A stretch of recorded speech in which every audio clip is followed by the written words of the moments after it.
Yeah, my name's Mark Johnson, and I coached at the University of Oklahoma for 20 years. I started playing when I was 3 or 4 years old, and it just, from day one, it's just something, I just loved it. And it's just addictive, you know, when you're a little kid and then you're starting to play tournaments and you're traveling and you're meeting friends, and you know, like Paul Lockwood always tells me, it's a sport that everybody plays for life. But overall, it's just getting on the court with the kids. You know, it's just you get out on the court and you toss balls to kids, and many of the balls we toss will be the first ball this kid ever hits. And you see them smile and they're happy and they're enjoying it. And just you do it that day and you leave and we're driving home and you talk about it, and that's what you're thinking about. The most I love about tennis is my tennis team. I think they're like family to me. His confidence level has boosted, just his assurance in who he is as a Christian, and being around his friends who also have the same beliefs and they also have the same sport in common. So it's been amazing all the way around. Small towns need it. They really do. They're looking for something to do. And now with the foundation, I think we've got the opportunity. And I know, Carmen, you've talked, the goal would be to maybe get tennis into all 77 counties at some point, which is a big goal, but it's possible. It may take, who knows, 5-10 years to get to all these places. But we need to try to introduce tennis to the small towns because they really do need it, and they do need it. And you don't know where the next Wimbledon champion's going to come from. Again, it's a sport where players can play for decades, where in a lot of sports you really can't. Coach Francis Baxter was a big initiating force, and I think he got together and he and some other men really put it together. It's our job when we go to these small towns, and it happens all the time, is for those kids to ignite and fall in love with the game of tennis. And they go home and they'll tell their mom and dad, I want to be a tennis player when I grow up. We at Oklahoma Tennis Foundation really believe that we can reach kids all across Oklahoma by winning their hearts through tennis. And part of that is going to all 77 counties and bringing tennis to them. And we're going to do that. And we couldn't do that without our awesome coaches and our board and all of the volunteers that we have helping us. And we really couldn't do it without you. There's a reason that our tagline is "We Start with Love."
My name's Mark Johnson, and I coached at the University of Oklahoma for 20 years.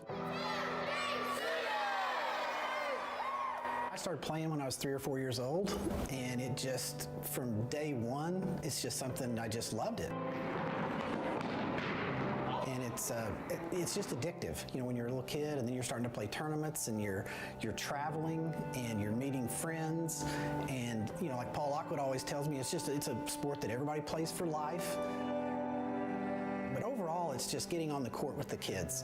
You know, it's just you get out on the court and you toss balls to kids, and many of the balls we toss will be the first ball this kid ever hits. And you see them smile and they're happy and they're enjoying it. And just you do it that day and you leave and we're driving home and you talk talk about it, and that's what you're thinking about. The most I love about tennis is my tennis team. I think they're like family to me. His confidence level has boosted, just his assurance in who he is as a Christian and being around his friends who also have the same beliefs and they also have the same sport in common. So it's been amazing all the way around. Small towns need it. They really do. They're looking for something to do. And now with the foundation, I think we've got the opportunity. And I know, Carmen, you've talked, the goal would be to maybe get tennis into all 77 counties at some point, which is a big goal, but it's possible. It may take, who knows, 5-10 years to get to all these places. But we need to try to introduce tennis to the small towns because they really do need it. And you don't know where the next Wimbledon champion is going to come from. Again, it's a sport where players can play for decades, where in a lot of sports you really can't. Coach Francis Baxter was a big initiating force, and I think he got together and he and some other men really put it together. It's our job when we go to these small towns, and it happens all the time, is for those kids to ignite and fall in love with the game of tennis. And they go home and they'll tell their mom and dad, I want to be a tennis player when I grow up. We at Oklahoma Tennis Foundation really believe that we can reach kids all across Oklahoma by winning their hearts through tennis. And part of that is going to all 77 counties and bringing tennis to them. And we're going to do that. And we couldn't do that without our awesome coaches and our board and all of the volunteers that we have helping us. And we really couldn't do it without you. There's a reason that our tagline is "We Start with Love."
My name's Mark Johnson, and I coached at the University of Oklahoma for 20 years.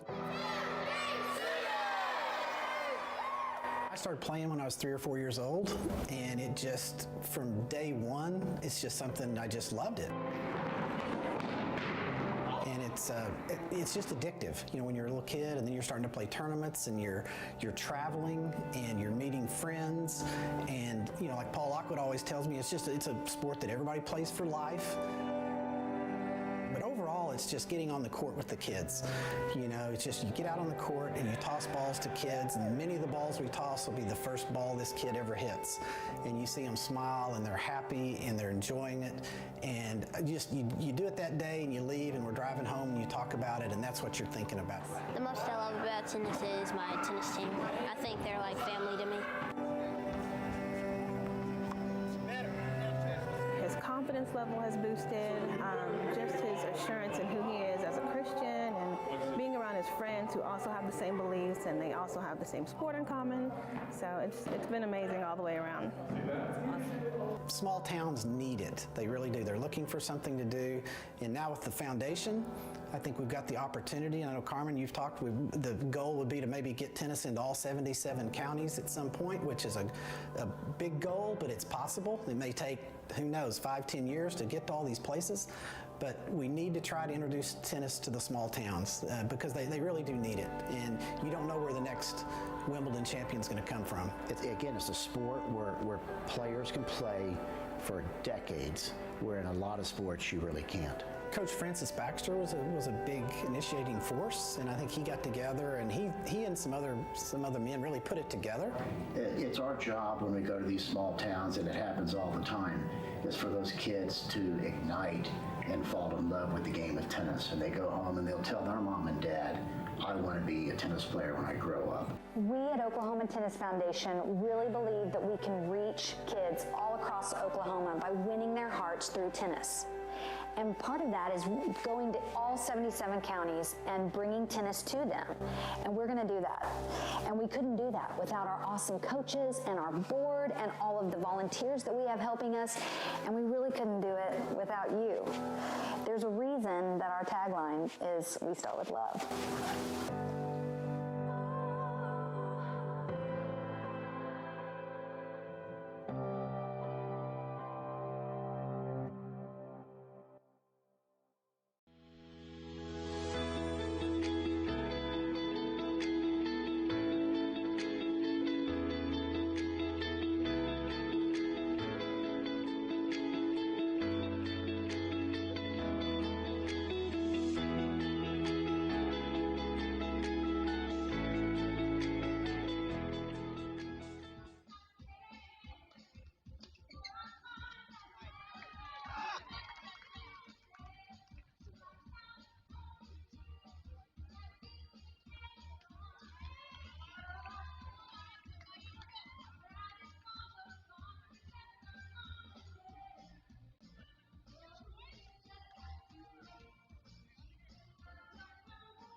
and they'll come find you. Okay.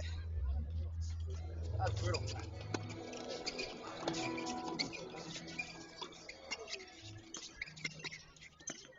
There you go.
And with that, we are ready to begin our commentary. Welcome in, everyone, to day one of the 2024 Oklahoma Tennis Foundation Invitational. Alex Gruskin here. It is our second consecutive year we've had the privilege to cover this invitational, this opportunity for everyone in the broader Oklahoma tennis community to come together to celebrate all that can be accomplished through this sport. Of course, a thank you first and foremost to some of the names you see on your screen. In particular, bottom right, that name, Bill Towler. Without Bill, I can promise all of you this event would not be happening. The work he and the Oklahoma Tennis Foundation has done, arguably as successful as any foundation you will find in the country. Of course, what does the foundation do? As he likes to describe it, he's Oklahoma Tennis's United Way. They raise as much money as humanly possible, and then they try to donate it to the various communities in need to provide playing opportunities for those here in the state of Oklahoma who may not otherwise get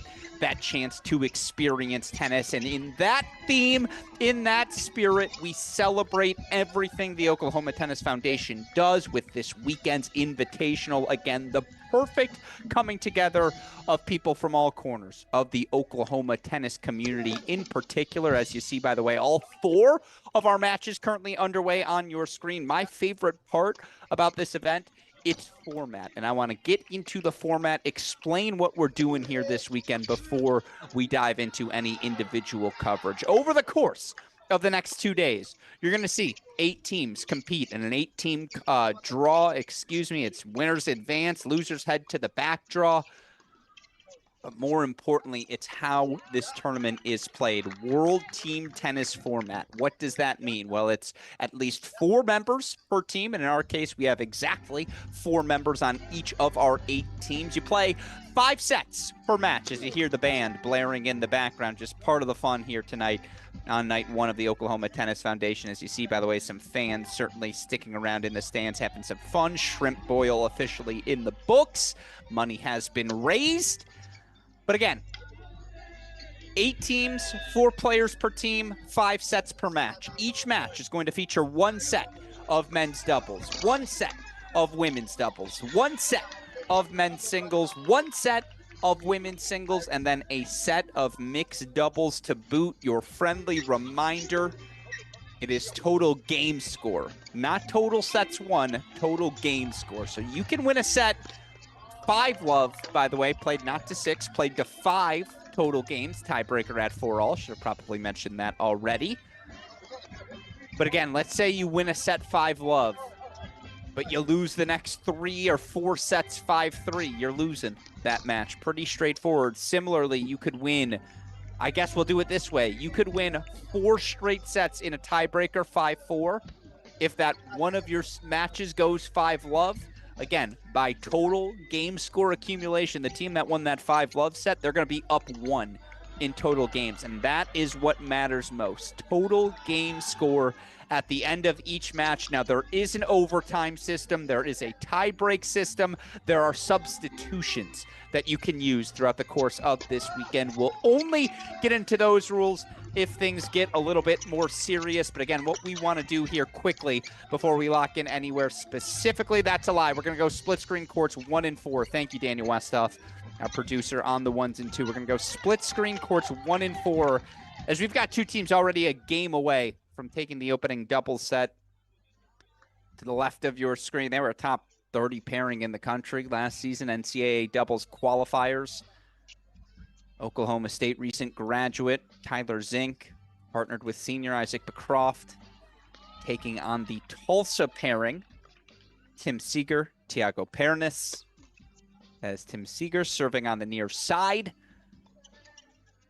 Meanwhile, right side of your screen, they're back in action.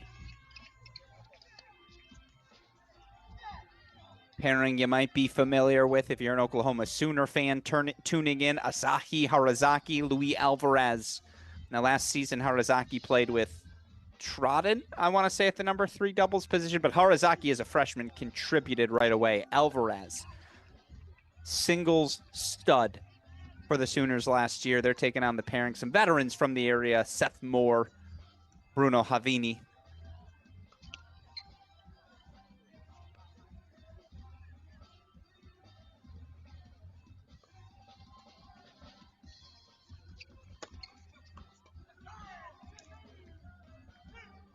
All right, we've got match points to your right, our first match points of the afternoon. Here's the thing, Zink and Becroft are 2 points away, so I'm going to stick near it.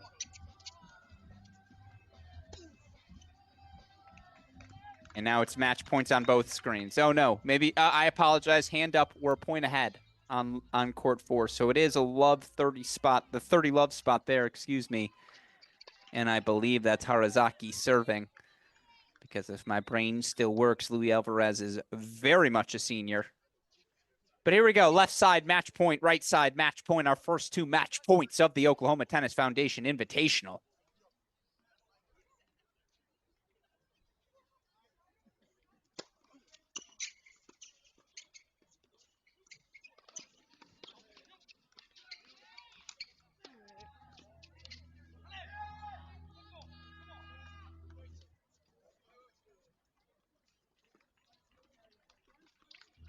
Alvarez, Harazaki, 5-2.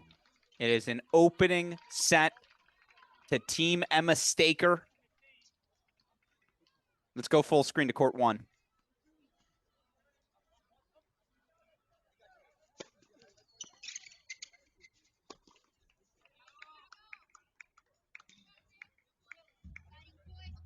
Pernas says, thank you very much. I have to say, Pernas very much got a haircut since we saw him last year.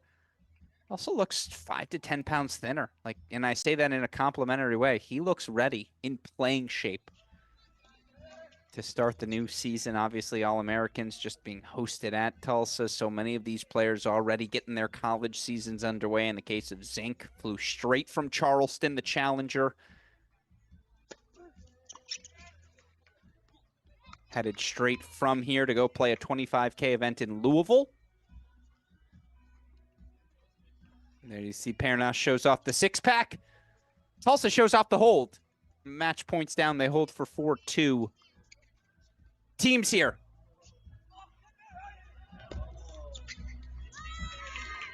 On Team Zink. Your guys, Tyler Zink, Isaac Beecroft. How about this? They also bring in a couple of All-Americans. A couple of All-American cowgirls. Redshort Junior, Anastasia Komar. Senior, Obi Kajuru. We have a really good team that we'll get to in a little bit, but I'm going to call Team Zink my favorites to capture the Invitational. As it will be Isaac Beecroft here, the senior, to serve for it. Ooh, we got to go to court 3 simultaneously if we can. Split screen it.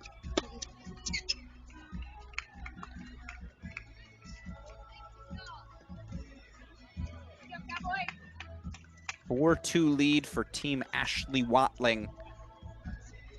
They take on Team Martina Zerolo.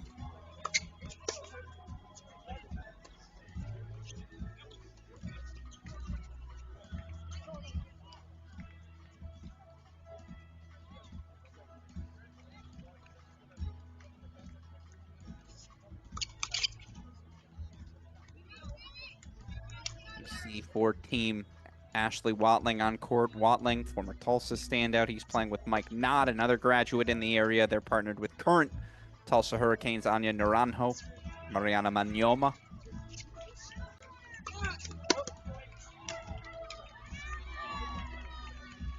Taking on the pairing of Alex Galea and Jake Van Emberg. Of course, Galea, an all-time Sooner an all-time Sooner. Any of you who know the history, clinching the match in Columbus, did Galea. That ultimately ended the Buckeyes' home match winning streak. Galea, part of 3 NCAA finalist teams in 3 consecutive seasons, right? 2014, 2015, 2016. Losses to USC, Virginia, respectfully, but Galea, one of the all-time Sooner men, partnered with the big hitting Jake Van Emberg. Van Emberg, certainly plenty of success during his time. By the way, break points to your left of Beecroft, as Van Emberg, Galea does hold to ask the question.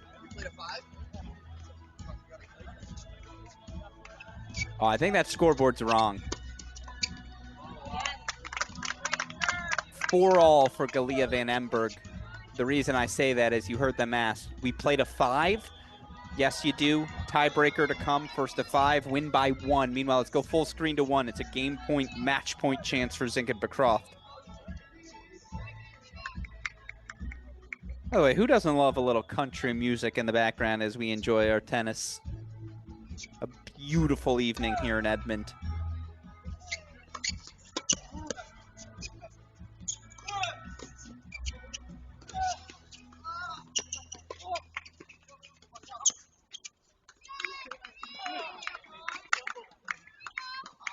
And middle solves the riddle. It is a break back for Seeger and Pernas from 4-1 down. We are back on serve. So let's go back to the split screen again. A breaker to decide the doubles there between Team Watling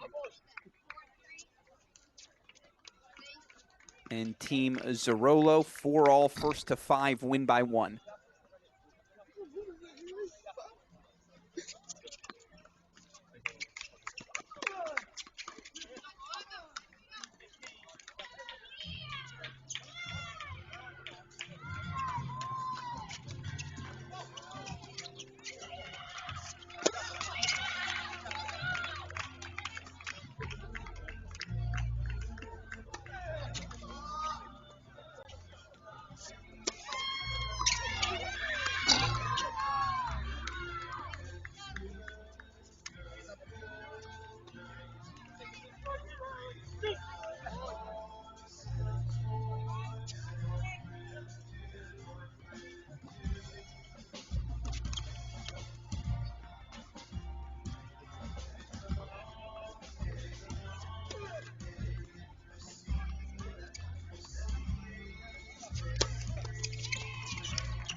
while we're free falling in the background. Remember that tie-break format, 2 points for the server.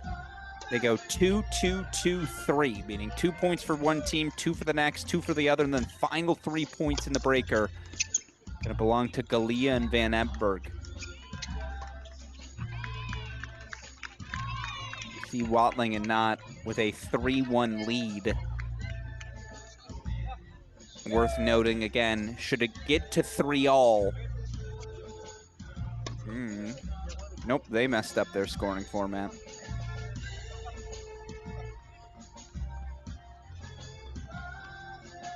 Maybe it really is 4-3, 40-15. We'll find out here in a moment.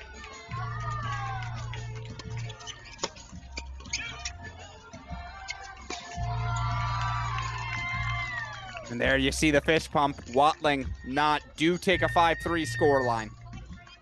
So opening set, and dare I say, a little bit of an upset brewing as Watling, Knott, 5-3 opening set. Okay, so now we're going to get to a breaker on 1. And let's swap out court 3 if we can for our final. Oh, no, I think we missed it. And I apologize. Team Moore. Did Team Moore get a 5-1 win? Did they really?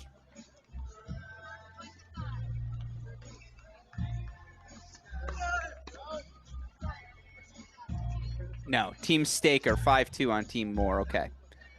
That's the team. Yeah, we saw that. What am I missing here? Oh, Mandlik, I see in Epps. Mandlik and Epps. That's on the court we obviously haven't covered yet, Westhoff, so if we can, let's try to get there as well. Here's Tyler Zink serving first again. It'll be 2 points served alternately, 2-2-2, and then the final 3 in this match going to belong to the Tulsa pairing. If it's a 4-all sudden death point, treat it as a no-ad sudden death point.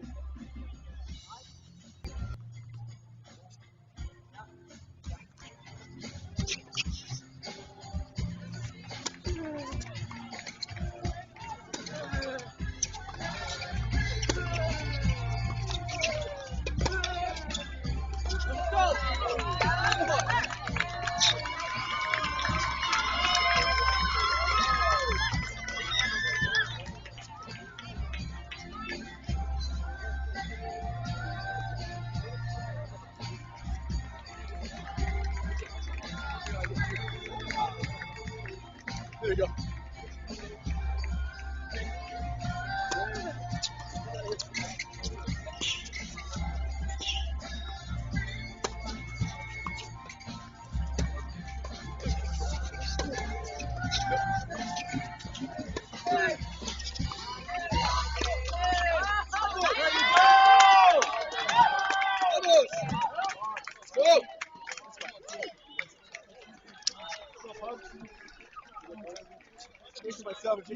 If you can't tell. I like that they're having fun there. There you see Team Mandlik, the defending champions, and dare I say your favorites. Pejoratively. Again, in my mind, I think Team Zink the favorite, just given the girls they have. But I'll tell you what, Alex Martinez, top 10 player in the country, All-American. Partnered with Mandlik. Mandlik now graduated off to, as he calls it, the real world. Forget the exact profession he's in, but no longer playing tennis as Mandlik off into the professional world. I know how excited he is to be back here this weekend as Mandlik not only get to playing with former teammate Alex Martinez, not only getting to play with fellow Sooner Julia Garcia Ruiz, but he brings in his sister, former top 100 player in the world, current top 200 in American, Ellie Mandlik.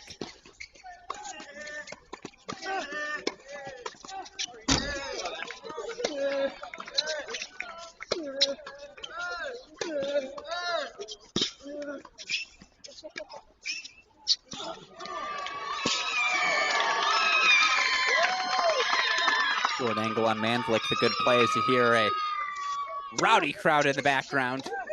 Fun battle, by the way, here between former teammates. Obviously, Martinez off to graduation with Mandlik, taking on a very fun pairing, Nathan Hahn, Jordan Hassan. This is Team All Oklahoma, as you've got 2 Sooners as well as 2 Cowgirls on the roster.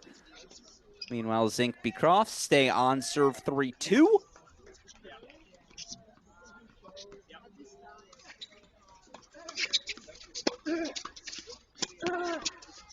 Oh.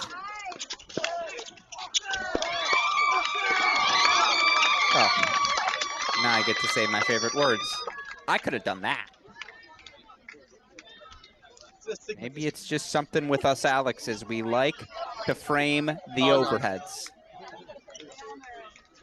Full 3, they'll serve. Meanwhile, Zink, Beecroft 4-2 lead. They screwed that up.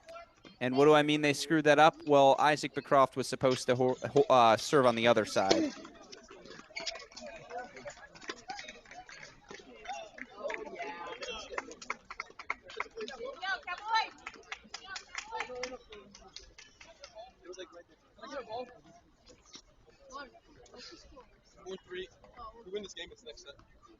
Well, there you heard from confirmation from Mark Mandlik. 4-3, if they win this game, it's the next set. Meanwhile, these are 3 match points here for Zink and Beecroft. And Beecroft connects. Zink, Beecroft, 5-4. That's about what you'd expect. A men's doubles 1 no-ad set, right? Real tough.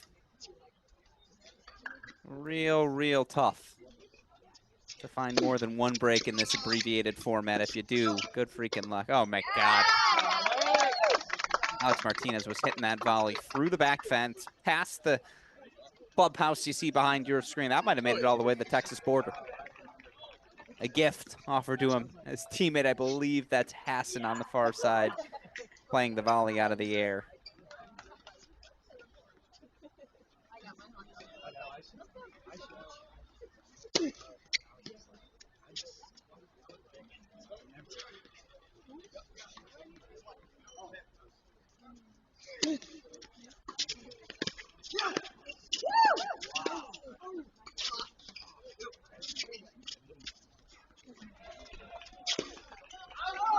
Oh, I'm calling that ball in.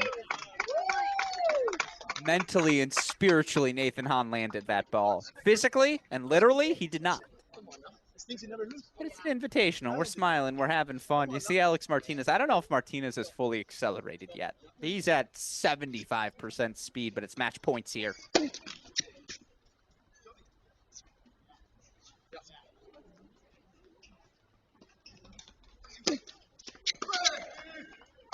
Mandlik, Martinez, 5-3 lead. So again, Team Mandlik, your defending champions. 2-game lead going into our 4 remaining sets. And remember, it's women's singles, women's doubles, men's singles, men's double, mixed doubles. So let's try that again. Men's doubles first. It's going to go women's singles, women's doubles, men's singles, mixed doubles. That's our order of operation.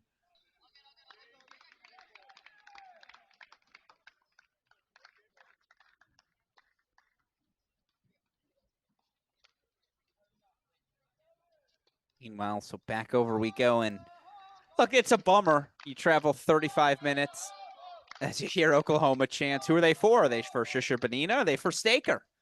The teammates going head-to-head. A couple of seniors. Shisha Benina, obviously the transfer coming over from Baylor for her final 2 years. Meanwhile, seeing Emma Staker today, having covered her since her freshman season, I'm just feeling old. We're all feeling old. Staker now, senior, obviously from this state of Oklahoma.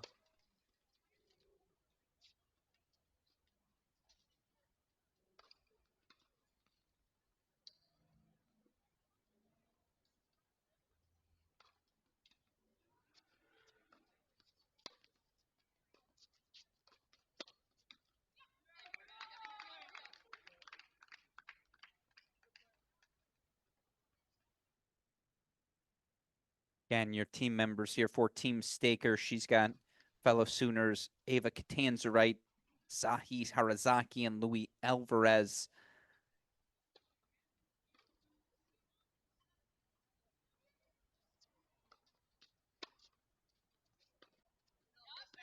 First of 2 matches between these two as they'll face off in women's doubles as well. Staker will be partnered with Catanzarite.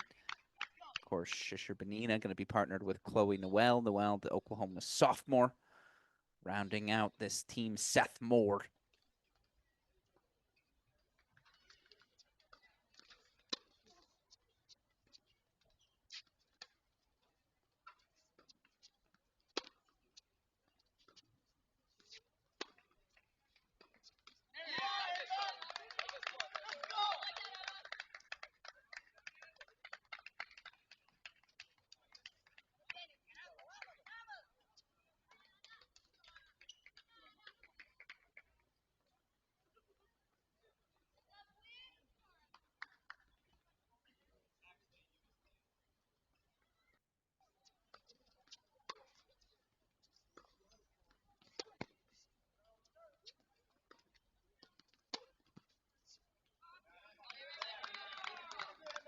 Game point chance coming up for Shishir Benina. The other thing I should mention, they'll switch sides every 4 games, not every 2. We're having some fun with this World Team Tennis format.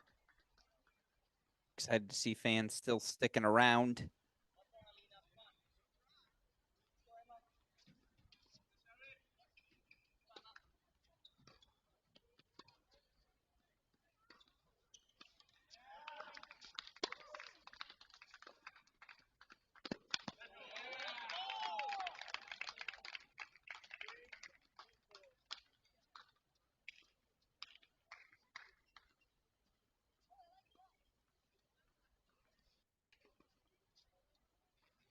Love that. A little on-court coaching here. Staker going to talk with teammate.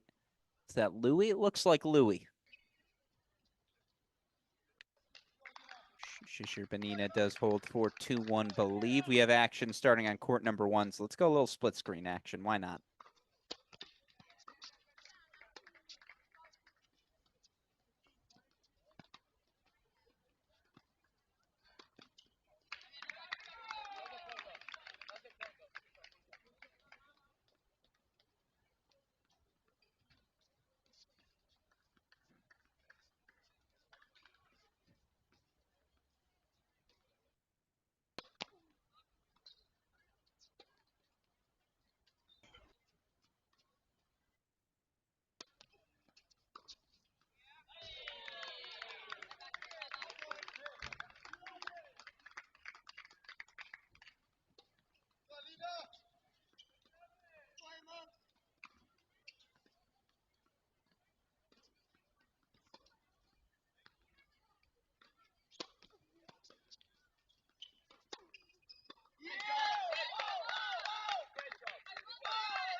Apologies, we actually have a warm-up still underway in our other women's singles matches. Meanwhile, again, a little bit more of a background on Emma Staker, for those of you unfamiliar with the team captain. 3-time ITA Scholar Athlete, 2022 Big 12 All-Tournament team. 26-7 overall in singles last season.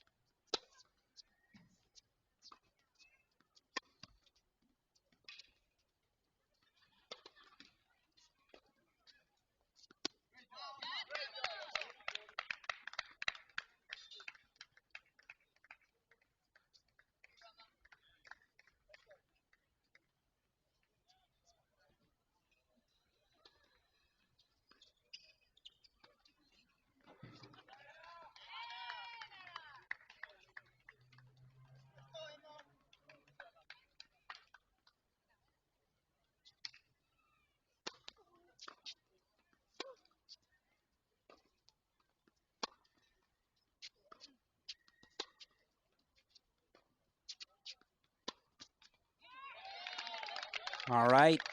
Shishir Benina does break back, so it's the 2024 All-American. 2023 All Big 12 first team singles selection. 3-1. She leads here on court number 4. Meanwhile, you see they're getting loose on court number 1. Very much looking forward for that battle. What, Kajuru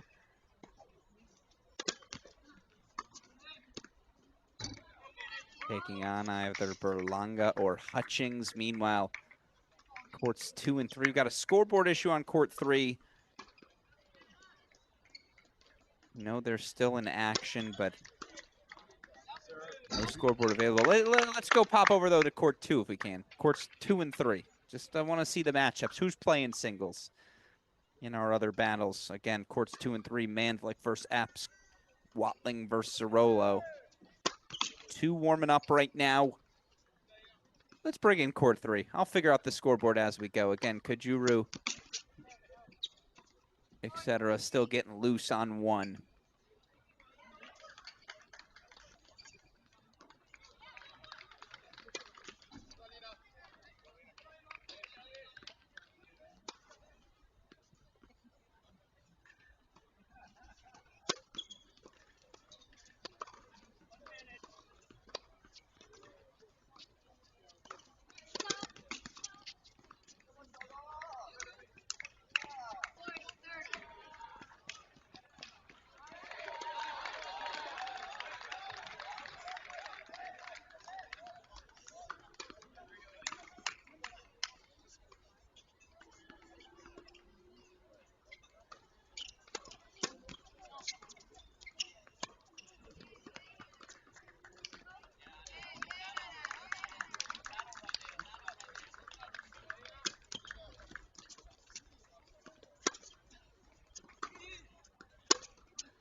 There you see court number 3. That's a fun battle again, Ana Naranjo.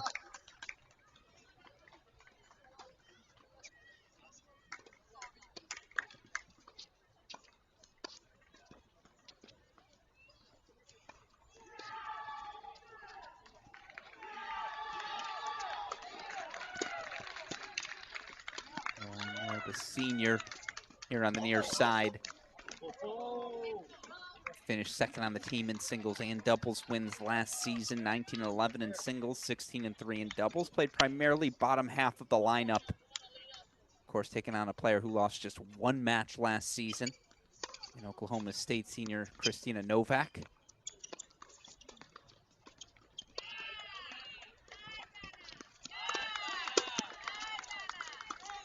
Naranjo continuing to push forward. So deciding point coming up here on 3. Let's go full screen to it. Why not? Staker's got break point chances right back.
Shishir-Benina with the break points right back. You see again, battle underway on courts 1 and 3. Let's go full screen here to 4 for the break points. Traded 2 straight breaks here on court number 4. Again, Oklahoma teammates, seniors, Staker and Shishir-Benina.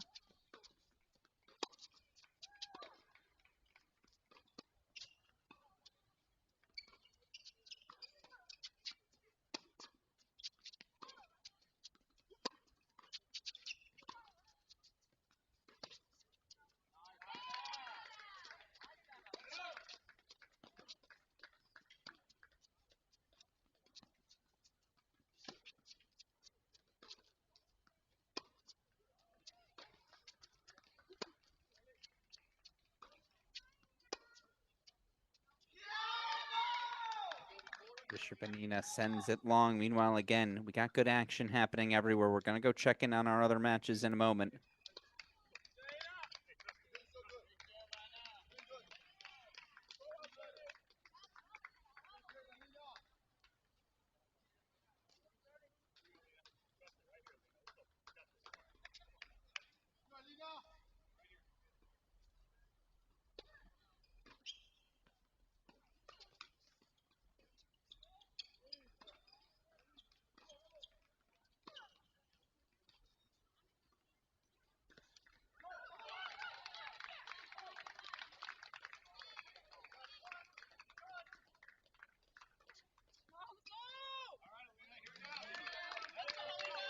Apologies, you got a little bit of a spoiler there. Shishirpanina, though, does break again for 4-2. So 8-4 on a scoreboard, Westhoff. That feels significant.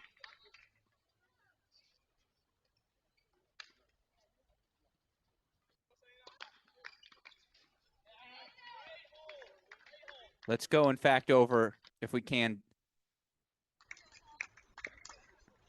court number 1. Let's keep this in the big screen if we can. Let's stay triple box. If you can, bring back Shishirpanina serving for the set. Have to keep her in. Let's also bring back that Mandlik-Epps matchup. As Obi's starting to look like Obi. Oklahoma State senior.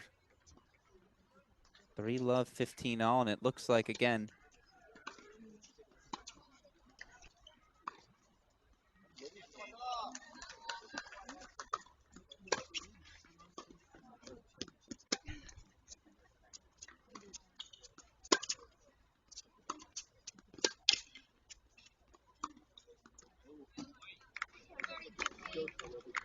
see Shishirpanina serving for 1 all.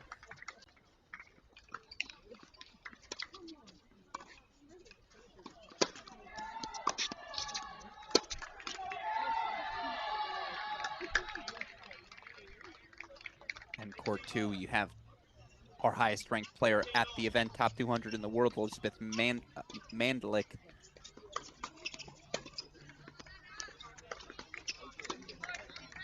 it looks like, taking on Marcela Lopez of Team Gracie Epps.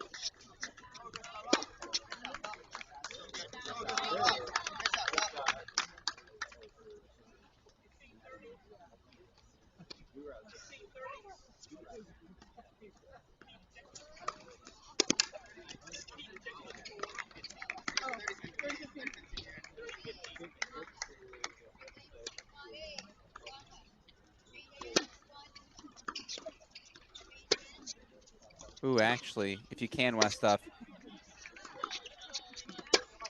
can you give me back court 3 in place of court 2? And in fact, as they change ends, let's put Shishirpanina in the big screen.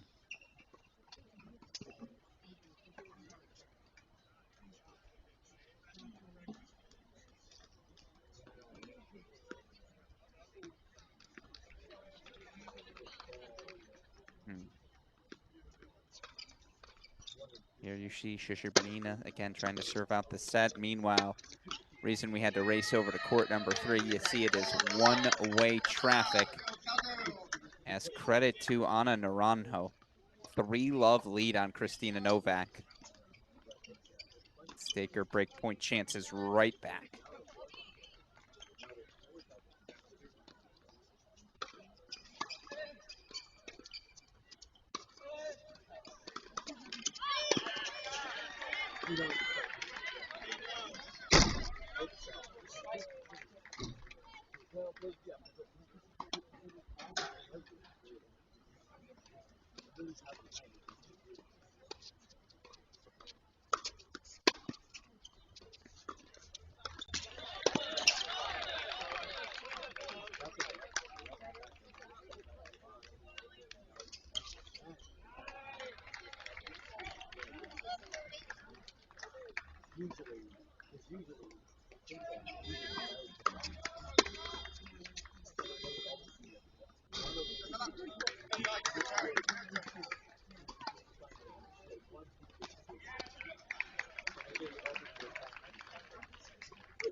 Make it 4 straight breaks here on court number 4. Emma Staker breaking back. She'll serve 3-4. You see again, Naranjo returning love 3. She leads Christina Novak now 2 all.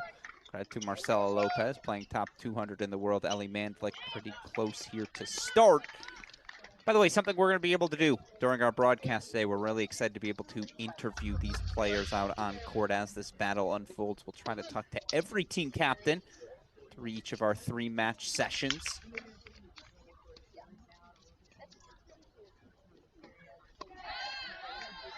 All right, as we do that, Westhoff, we're going to keep this on our screen. Make sure we have court 3 as well. Let's go split screen, actually, 3 and 4.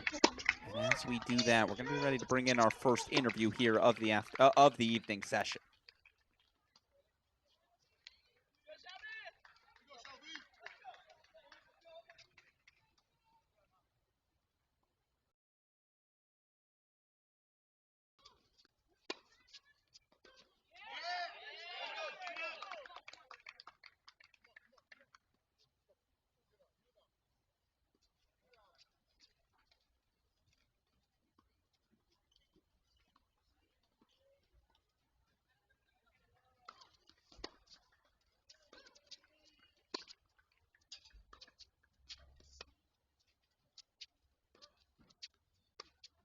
Of the Oklahoma Tennis Foundation Invitational, a man who's got to be feeling pretty happy about how his team has come out of the gates. It's team captain Ashley Watling joining us. Of course, Ashley, first of all, welcome back to the Oklahoma Tennis Foundation Invitational. Good to see you, my friend. Talk me through the quick start, how you're feeling about the team so far. Yeah, Mike and I, we've known each other since we were probably 7 or 8 years old. So I played a lot with his older brother. We were about the same age. Mike's a couple years younger than me, so we're familiar with each other's games, and we played some pretty solid doubles there. So we're happy with how that went, for sure. Yeah, it had to be fun. And again, coming back for this second year, obviously you were a part of this event last season. For those that don't know, you played at Tulsa about a decade ago, obviously an all-conference performer, all these different things. What is it about this event that brought you back here for year 2? How's it feel to be back out on court competing? I love it. First and foremost, the foundation is at the first point of this whole tournament. I mean, it's just a fantastic foundation. I serve on the board of it. Just giving back to kids in Oklahoma and seeing the smile on their faces. And if we can get all these college guys and pro players to come play in this tournament, it's just fantastic. Energy is electric. Fans are loving it. Players are loving it. I mean, you just look on the side of the courts. All the players are standing up, clapping, getting into it. It's a phenomenal experience. No, it's even more fun for us to get the opportunity to cover it and watch, certainly. And, again, for those that don't know about the Oklahoma Tennis Foundation, you mentioned it there, you are a board member. Talk us through what you guys are able to do and how an event like this fits into everything you guys do. Yeah, sure. So we try to hit all counties in Oklahoma, trying to provide opportunity for kids to play at all levels, whether it be startup, whether it be, kids trying to play at the college level, high school. And so we really pride ourselves in being an organization that really wants to fulfill that dream. And every day that all our board members go to work, we really try to serve everyone. And we can't wait to knock out that goal of hitting every county. Yeah, no, and you guys do an exceptional job, and we appreciate you having us. All right, let me ask you the big question here. Other than taking home the trophy, what does a winning weekend look like for you? Is it no injuries? Is it making Mike play all the single sets? Like, what's this weekend look like? What should we expect from Team Watling? We're going to compete, and we're going to compete hard. We're kind of somewhat of an unknown team. A couple old guys that I think I'm the oldest of everyone out here. But all of us are all in. We've got a great camaraderie. Yes, number one goal is to walk out of here and still be able to feed balls Monday morning at Southern Hills. Plug. No, we're here to compete. And we've got a great opportunity here. Anna's getting ready. I think she's up 4-1, maybe. Yeah, 4-1. And so we're rolling. We're rocking and rolling, Alex. And don't count us out. We're ready to go. I love to hear that. Well, I'm going to let you get back to captaining here, as you're absolutely right. Your player serving for the set up 4-1. But Ashley, again, a thank you to you, all you do for the Oklahoma Tennis Foundation. Good luck to Team Watling here this weekend. Thanks, Alex. Fantastic. Appreciate it.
And joining us now, our next team captain here at our Oklahoma do Tennis it. Foundation Invitational. It's Captain Martina Zarolo. Do I get to call you Marty as well? I don't know if we're there yet. Yes. Yeah, here Please in call year me Marty. 2. Okay, perfect. Well, Marty, We're there. great. We're there. Yeah, it's great to see you again. Back for another year. Talk me through what brings you back to the Yes. invitation, how excited you are for this weekend's action. I loved it. Last year it was super exciting. Like you play at home, I teach here, so it's super fun to see my lessons and everybody that I know here come out and support. It's just an important tournament. You guys did a great job last year. It's a big fundraiser, so why not? And you guys did a really great job of taking care of us last year, and it's great to involve the crowd with it as well. So I live for that. So I love it. And we appreciate again how willing of a participant you are for all we're doing here at Cracked Rackets. I know right now your teammate Christina Novak is out on playing. court serving, Yes. and I know I don't want to distract you, Captain, because I know you're locked in your coaching role here. But talk me through your group: Christina, Alex Galea, Jake Van Ember. What do you think about this year's team? It's great, Christina that graduated last year from OSU, she had a great year there and then went back home to Slovenia and is going pro right now. So she's doing awesome. Jake, I had never met Jake, so this first time that I see him, but I know he played for you and then Ohio State. He seems like a great guy. And then Alex, I love it. He's the guy. He played for you and, and like call here for a little bit.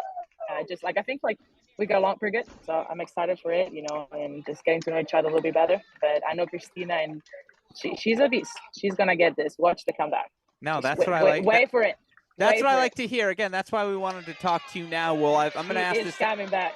Yeah, no, and now it's on our screen, by the way. I think it's 4-2 right now. 4-2. She trails. But what does a winning weekend look like for Team Zarolo this weekend? Is it we got to bring home the trophy?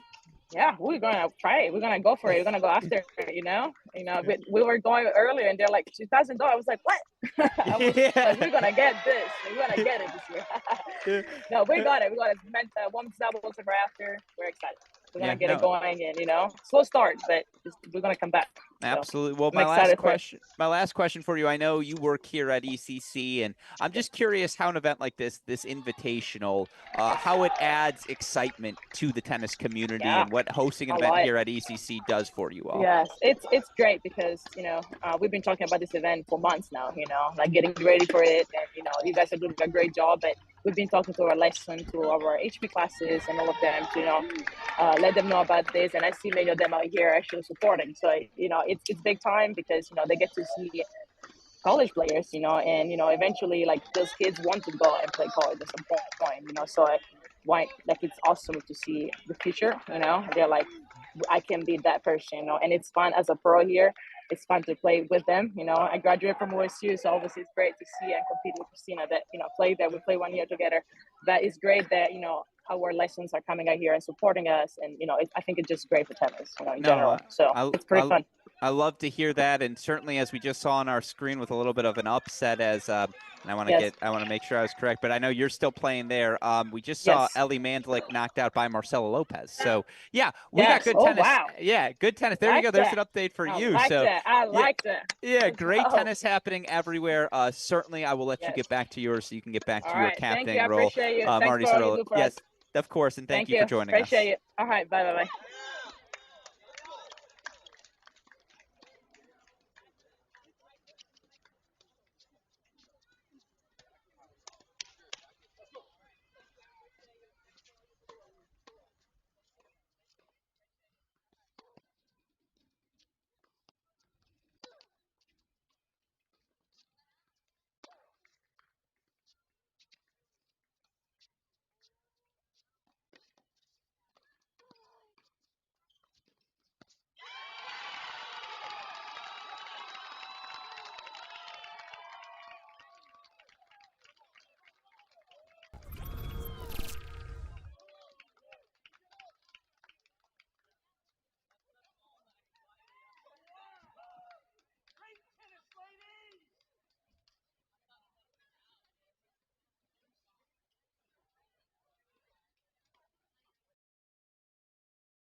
Well, it's drama everywhere. Upsets defining the women's singles section. Now, we just saw Shishirbanina.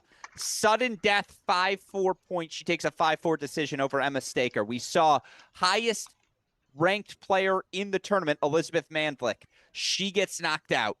5-3 set going the way, 5-2 set, excuse me, going the way of Marcela Lopez. You just saw another single set in the book. Christina Novak knocked out 5-2.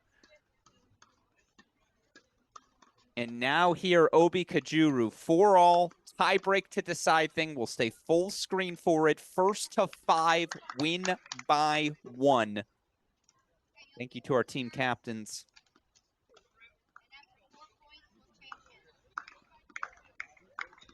Here we go, OB. Here, baby.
That's a great cover from Kajuru.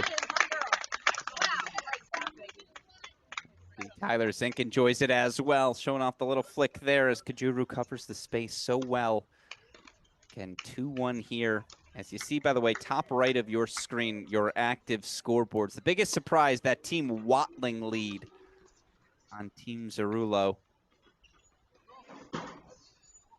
Team Watling, lowest team UTR of any team in the field.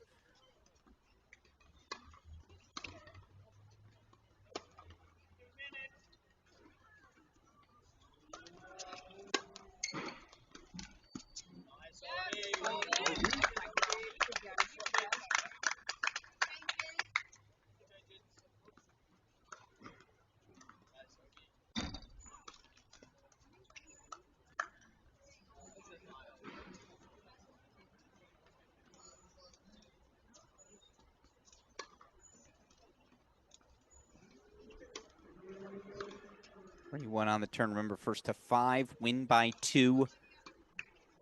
Those of you who joined us last year will remember we were treated to a thrilling finish as Team Zink, or the Oklahoma State representative team, took on Team Mandlik, the OU Sooners team. It was Team Mandlik walking away with a sudden death tiebreak victory. If we get 10% of a good final this year, we're in luck. Ooh.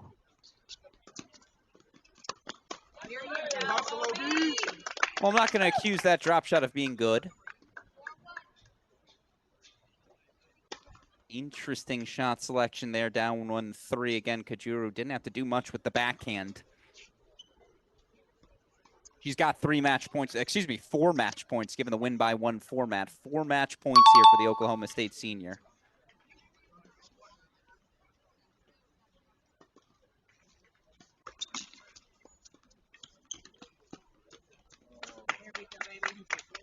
Way to go, Obi. Great plan, baby. 5-4.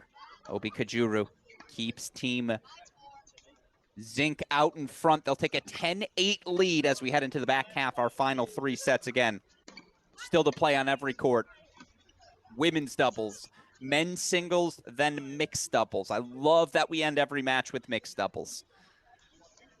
And keep in mind substitutions. You're eligible to do all these things here in the team tennis format. We'll have some fun as we head over to one of our other courts here, West Off. Pick any court but 1 or 2. As you see right now, they're getting ready. Actually, looks like they're about to get underway on 2 for some women's doubles. I see Gracie Epps here on court number 2. Epps lining up in doubles. She'll partner with Marcela Lopez. Of course, Epps transferring over from Georgia to Oklahoma State this offseason.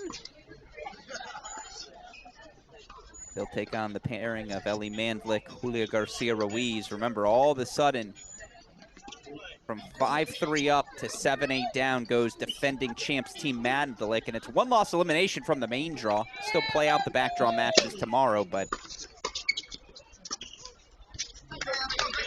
no margin for error as the opening point going the way. Lopez serving here on the near side.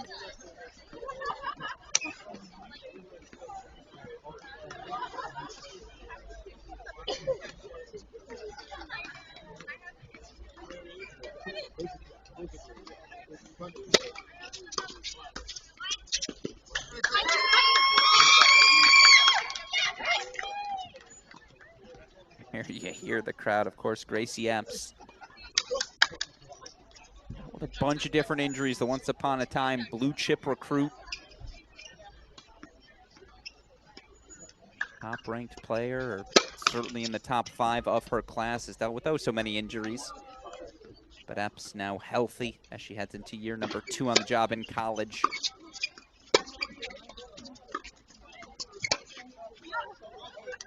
Norman, Oklahoma native, back home here in Edmond.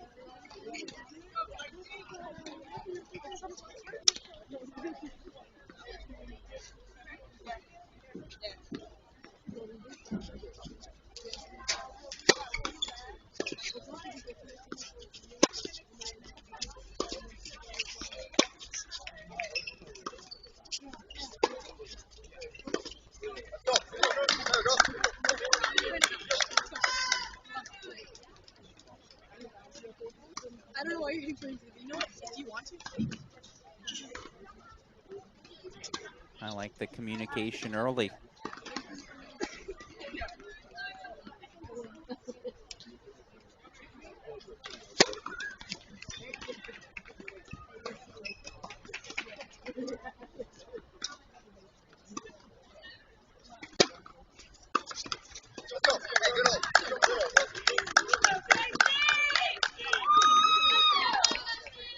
That looked easy enough, an opening hold. 1-love here for, again, the chasing team now. Excuse me, the up front team, Team Gracie Epps. All right, action now getting underway on court number 4. You can see they're still warming up here on court number 1. Show you one serve here from Julia Garcia Ruiz, then we'll get back to a split screen. Stripped and ripped by Gracie Epps. For those of you wondering, does she still have the firepower? Answer seems to be yes. All right, show me court 4. As some of our other women's doubles action gets underway, and of course that's where we are now.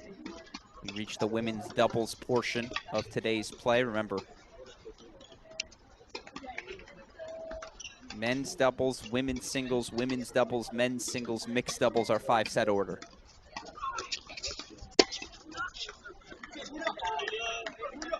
Of course, the sophomore, now junior, excuse me, Julia Garcia Ruiz, a breakout sophomore season.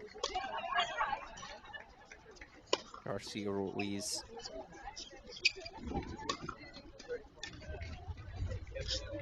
ITA Singles All-American in 2024.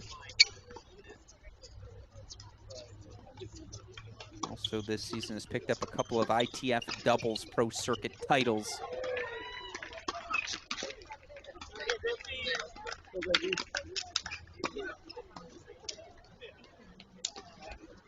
Never the worst thing when you're dealt a top 200 player in the world as your doubles partner. Again, Ellie Mandlik currently at the net, the way you'll separate. Julia Garcia Ruiz, the lefty, on the far side of your screen.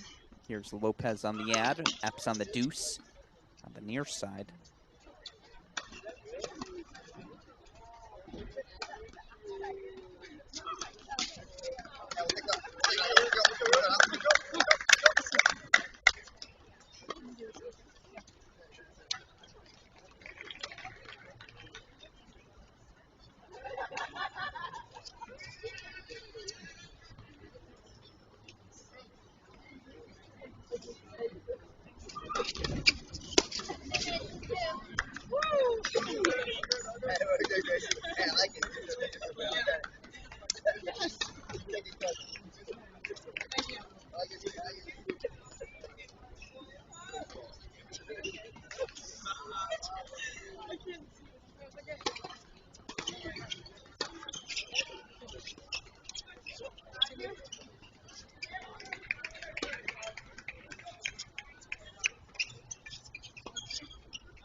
ripped and ripped. Pace down the center. Garcia Ruiz does hold for 1-all. Yeah, let's head over to court number 4. Sure.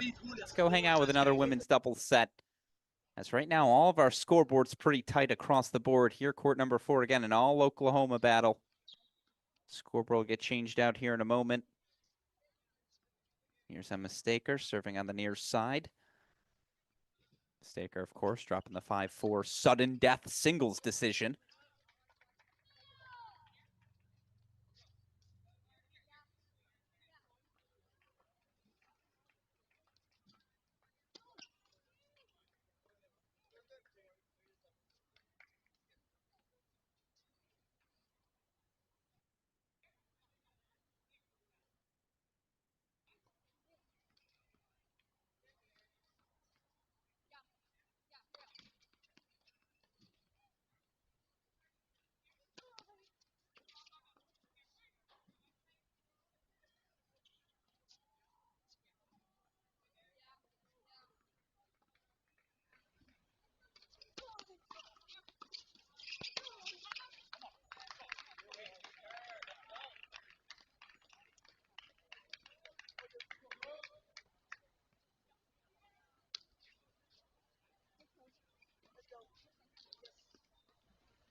Point chances, as you see now, a little bit more active on the sideline there. Asahi Harazaki trying to will his fellow Sooners to the opening hold. Game point chance here for Staker.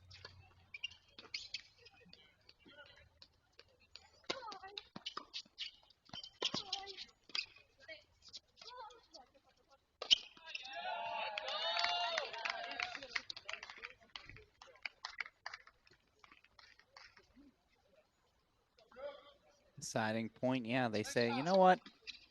Go back to Sherbanina.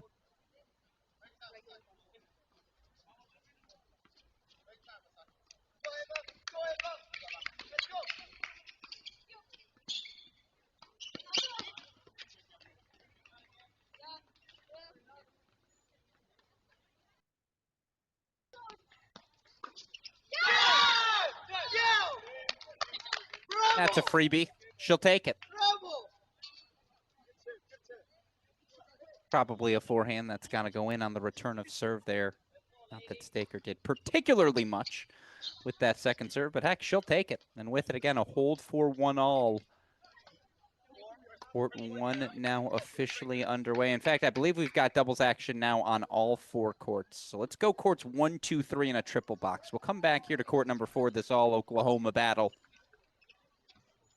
In a little bit, we'll go though courts 1, 2, and 3. Put court 3 in the big screen.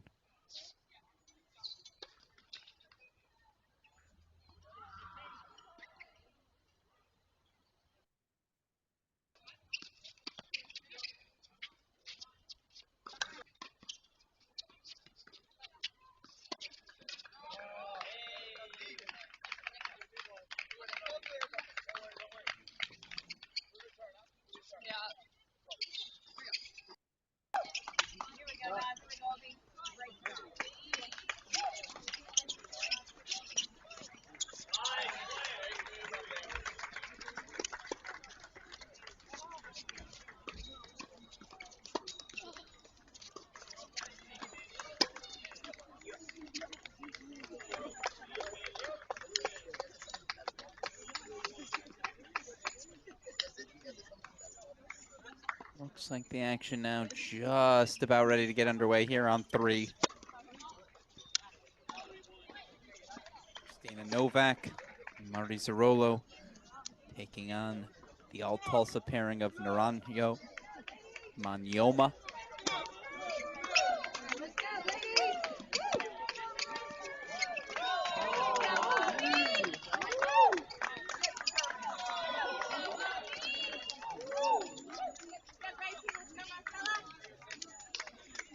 Now it looks like it's Zerolo serving first on the far side.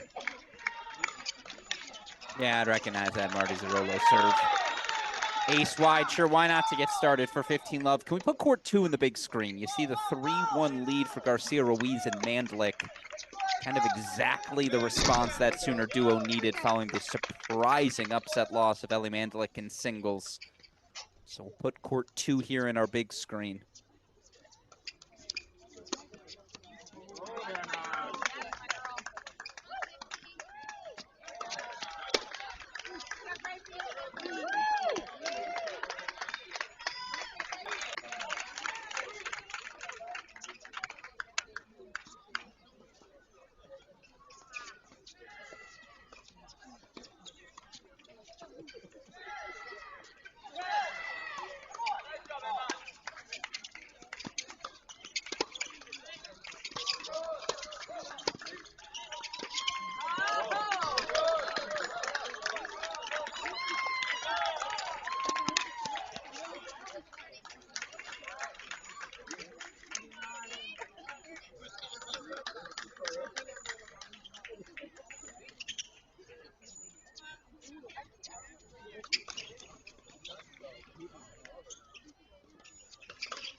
And joining us now on our broadcast, someone I am very excited to have the opportunity to speak with, as of course she's executive director at USTA Missouri Valley. It is our friend Mary Bushman joining us. Mary, first of all, thank you for taking the time to chat with us here tonight. First, let me just ask, first and foremost, how are you enjoying our invitational action? Well, I love this event. This is the second year for the event. You guys have done a great job. You've elevated a lot by being here, which is terrific. And I love the excitement around all the teams. And for me, it's fun seeing juniors that I used to put on court that were Missouri Valley champions that are now playing in college, and they're here having a great time. It's always fun to reunite with them. No, I'm sure you see the Mandlicks, the Stakers of the world, and you're like, are you sure you're a senior in college now and not still 12 years old? Because I Yes, can only because that is imagine. wrong. Yes, Yeah. Nathan Hahn and Gracie Epps. I'm like, this is so wrong that you're here. Oh, But it's okay. No, I agree. I told that to Emma as well tonight. I've been covering Yeah. her since her freshman year. I'm like, you're not a senior. I refuse to accept that premise, period. But I'm curious because you obviously have had the opportunity to see so many fantastic tennis events during your time with USTA. And I'm curious how an event like this Foundation Invitational helps raise awareness and raise enthusiasm for the sport in this Oklahoma community. Oh, I think it does a fabulous job. You know, Oklahoma is unique in that they have this foundation that is statewide, and they've made a huge impact on tennis in the state in general. And to be able to help everybody participate in the sport that we know makes you healthy, allows you to live almost 10 years longer. And we need to get that message out more. And Oklahoma is certainly assisting with all that they do with this foundation. It's fabulous. No, it's such a cool event, and you could only wish that every community had an Oklahoma Tennis Foundation within it, right? Because certainly it's people like Bill Towler who make this sport go forward at the grassroots and community level. Something I did want to ask you about as well, I know this is something you're very adamant in doing. How does an event like this help raise participation in the sport moving forward? I know getting people to participate, putting rackets in hands is something you have always worked so hard to do. Do you think an event like this, putting it in front of the kids, having it here late at night, that's a benefit for the community, right? It's absolutely a benefit. And then tomorrow, as the play continues during the day, and they have so many great events with the adaptive community, that shows that tennis is for everyone, and that's most important. It's the inclusion part. And then, putting a racket in everybody's hand and saying, tennis can look different for all of us, but it's still tennis. And so you need to find what your tennis is. If it's being on a smaller court with a racket and low compression balls and you're having fun and you're playing with your friends, that's great. If you aspire to be at the collegiate level and do what some of these kids are doing here tonight, that's great too. Everybody can have a different way to play tennis. No, absolutely. And it's great. Absolutely. As we see, by the way, Ellie Mandlik, Julia Garcia Ruiz taking a 5-2 win on set. I apologize. I had to do a little work you got to do on that. my end there. But no, my final question for you before I let you go, because certainly, again, USTA is very much a volunteer and commitment-driven organization, right? It's not always you're getting these big bucks to volunteer for your local section and organize an event, host a tournament, all of these different things. It's a complicated question here, I'm sure, but what is it about this sport that got you engaged at the level that you did, and what pitch might you give to your fellow tennis community members who aren't currently involved about why it's important for them to get involved moving forward? Well, I think first and foremost, it's because it's healthy and it gets you moving on the court. And it was a fun sport. It was fun to try. And then once you try it, you want to continue to get better. Some do. Some say, hey, this is great. I want to play on my own time. I want to do this. I want to do that. And we're very flexible about what we can offer. And that's important. But most important is to just get the community out there and moving, because we know our country as a whole needs to be moving more than it is. And so we want to be the lead in that in terms of getting people out on the court.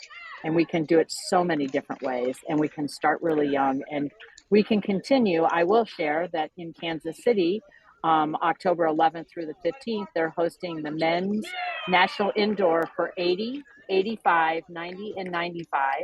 We have 27 people enter between the 80s and the 85s. That is the coolest thing ever.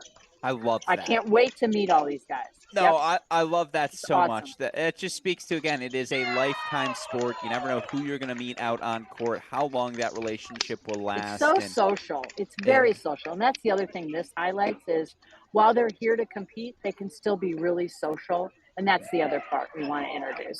You meet friends. Can I quote you on that? I might. That's Yes. gonna be. Yeah, I might get a necklace with that made because I like Yeah. that a lot. Yeah. Well, can I ask because of that thing? I'm gonna keep you for a bonus because Yeah. I enjoy chatting with you, Mary. Good. Thanks. Things like pickleball and paddle and padel and these other racket sports, some view them as rivals. I am not of that position. I say all racket sports are good things for racket sports in general. Where are you in that argument? You know, I'm okay with it. I Okay. think that we have a little bit more to offer, but it's okay. Yeah. And honestly, some of them are paddle versus racket, and I'm okay with that too. But yeah, whatever it takes to get the community out there and healthy, we're happy to help, and we can hang with everybody. Yeah, pickleball's a gateway. You're going to play it. You're going to say, I'd like a real workout. And then say, well, let me tell you about tennis. Like, it's the Yeah, sport right. for you. And so, It gets you moving a little. We can keep you on the same size court. I'm good with that. You don't have to feel that you're doing the 72-foot court. You can yeah. do something smaller and still be really successful, but most importantly, have fun, and you have friends that do that. Yeah, yeah, We're absolutely. doing a lot with red ball right now and pilots out there. We just did something in Kansas City. We're doing more here in Oklahoma too, where we just get beginners, and in 30 minutes you feel success because you can get the ball over the court and you're rallying with people on the other side of the court. That's No, all that matters. And I you're moving.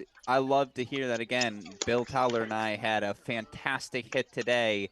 I'm not going to say how many decades are between us, but there are a couple decades between us. And let the record show it was still a very fun hit. And it is just, again, it is a lifetime sport. And it is because of people like you that so many in this country get the opportunity to play the way they do, particularly in the Missouri Valley. So, Mary Bushman, thank you for taking the time to chat with us. I sincerely hope you enjoy yourself this weekend. And I will. yeah, Thank you you, for Alex. all you do. Appreciate you. Yeah. Thanks.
Well, I assume somewhere in Norman she's watching, and head coach Audra Cohen approves of that Chloe Noel poach. Excellent stuff.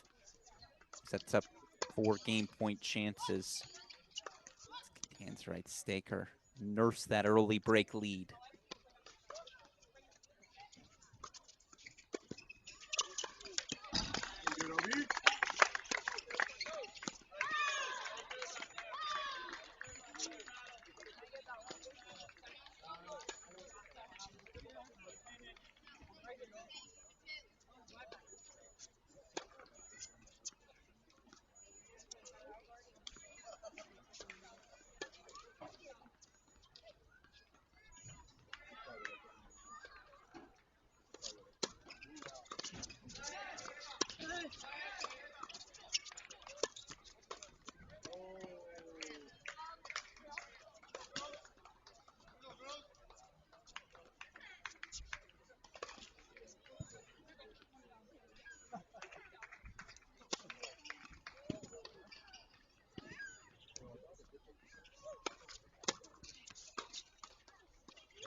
comes the long conversation. Again, this has been a fun match here. You see Seth Moore, a coach in the area, former college coach himself, trying to get Chloe Alina going. Have to be a few words there as you see the clap. Meanwhile, again, serving for the match here, Staker, Catanzarite, I believe. Yeah, that's Ava serving on the far side.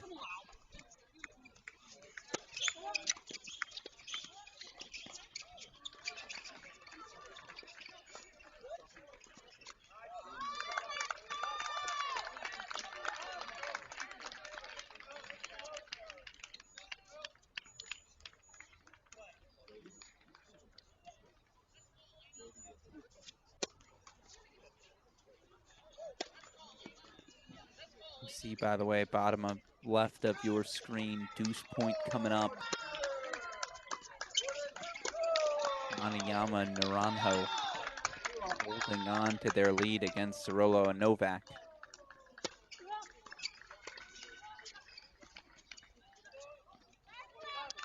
Excuse me, other way around. Zarolo and Novak holding on to their lead on court 3.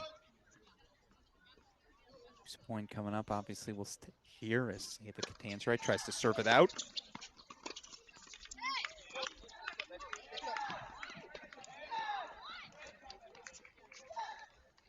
It's a good secondary poach there from Staker. If Noel's going to float that volley, you got to be able to look for it. Volley floated high middle. You have a forehand volley that has to be yours as the net player. An excellent close. Staker Catanzarite 2 points away.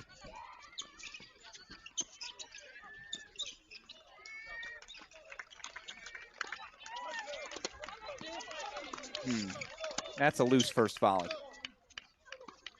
So 30-all spot coming up. Westhoff, let's go full screen. Why not? Full screen here on 4. Big 30-all point coming up. Catanzarite surfing to Noel.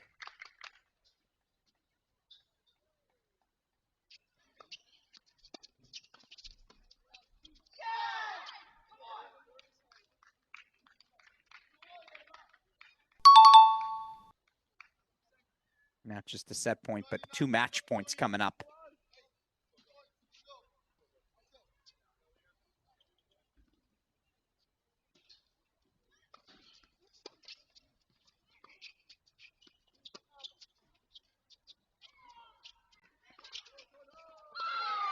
What a winner, ripped cross court. Ava Catanzarite, Emma Staker, 5-3. So there's the response. And Team Staker going to maintain their lead. Can we go back to a split screen, Westhoff, of our other 2 courses? It was crunch time in our 2 other women's double sets. Team Mandlik, Team Staker, capturing our 2 women's double sets thus far. You see overall scoreboards top right of your screen.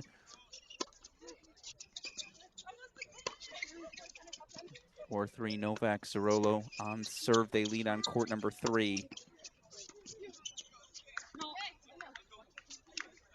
Top 10 pairing. They were your number 1 seeds at the ITA All-American Championships. Now, they lost early. Comer and Kajuru are in a little bit of trouble.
Men's singles now underway on court number 2.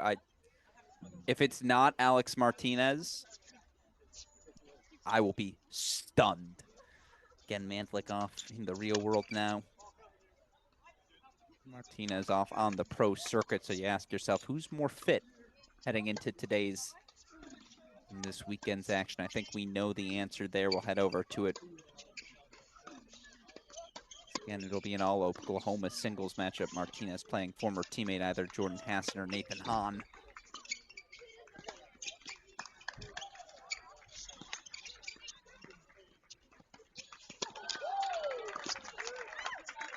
Splits action, not enough.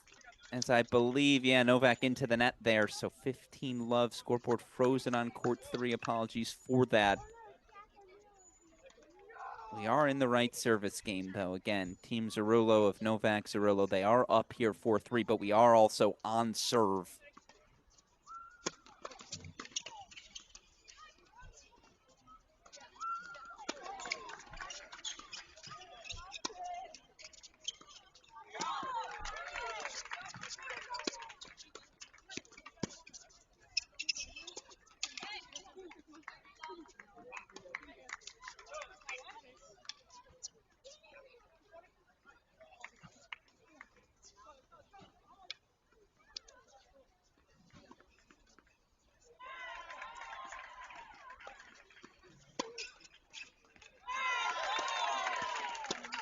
Novak Zarullo, 5-3. Apologies. Wasn't sure exactly where we were in the game. I knew we were in the 8th game of the match, but that's an excellent turnaround from Christina Novak after dropping the singles earlier. 5-3.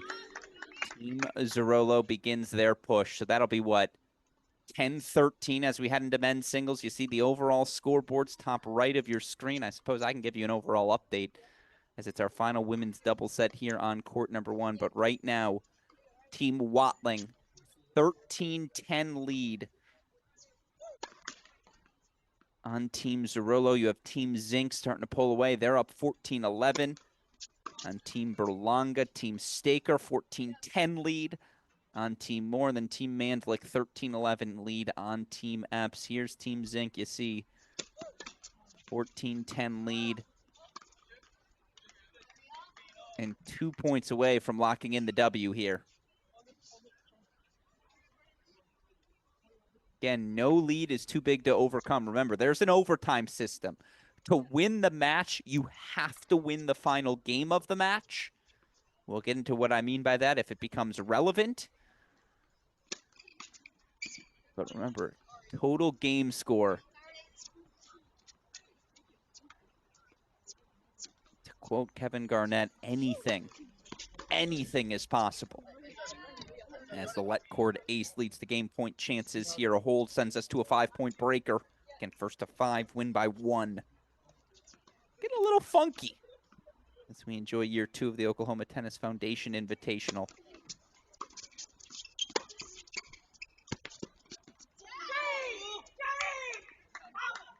That will work.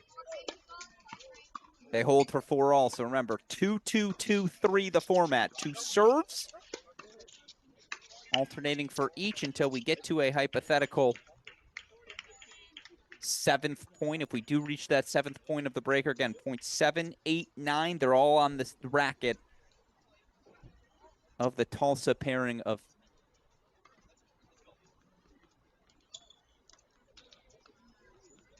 Hutchings and Berlanga, excuse me. First to 5, win by 1 as you see men's singles underway, and indeed, I don't have to turn over my bank account because as I figured, it is indeed Alex Martinez versus Jordan Hassan. Let's go full screen for the breaker. We'll get back to the men's action in a little bit.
done. As you see team captain Tyler Zink out of the chair.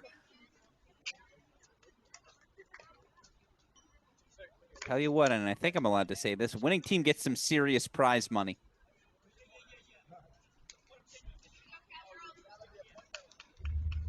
All of these teams, by the way, going to walk away with some sort of compensation, and it's a credit to the Oklahoma Tennis Foundation, ensuring we're not wasting these players' times. Of course, you always want to contribute to a charity event in your local community, but for all these players, the opportunity to get paid for their appearance goes such a long way to ensuring, again, they can have those opportunities to go out, travel on the pro circuit. Oh.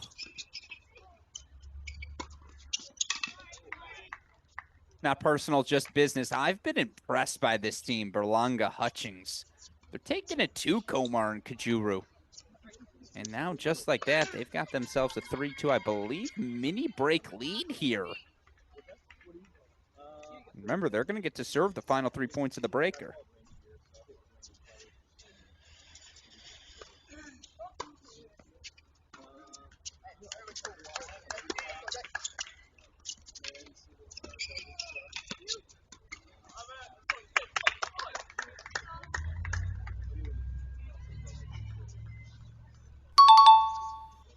Match. No, 3-all. Yeah, sorry, hit that one too soon. I was like, I didn't just see that. Apologies.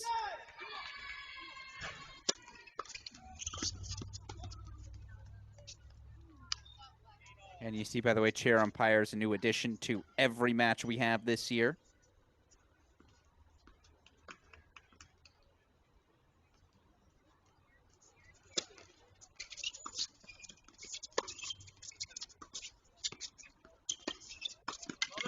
That's an excellent poach from Obi. We'll show you the replay.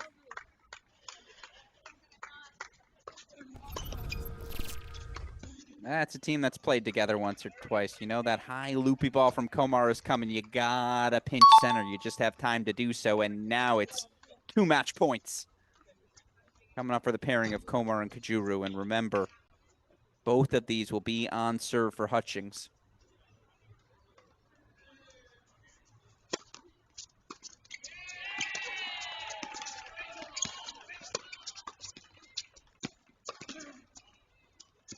Give me the replay one more time. Komar holding her ground so well up there at the net as Komar Kajuru take a 5-4 tiebreak lead. And you saw she pinched over and said, no. Call a little fake out.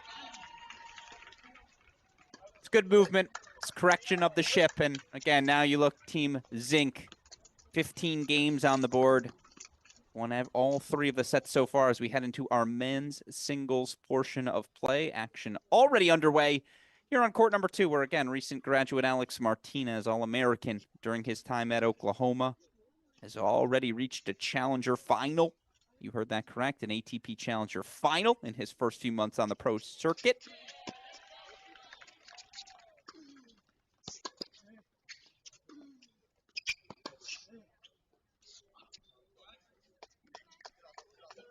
And Martinez taking on his former teammate here in Jordan Hassan.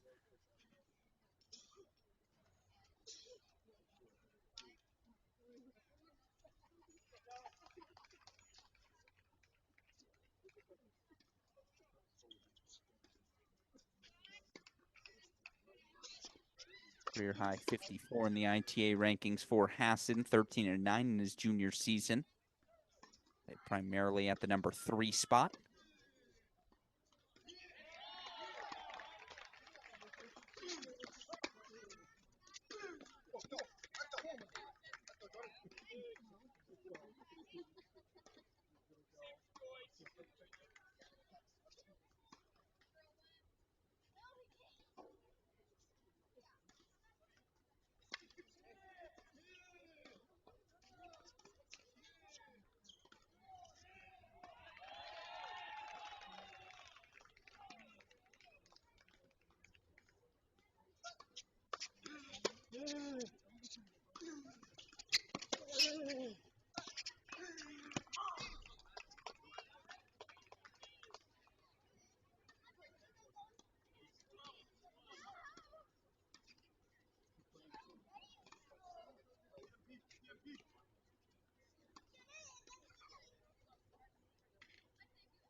Again, you see 3 of our single sets now underway as Martinez does have the 3-1 break lead on Hassan here.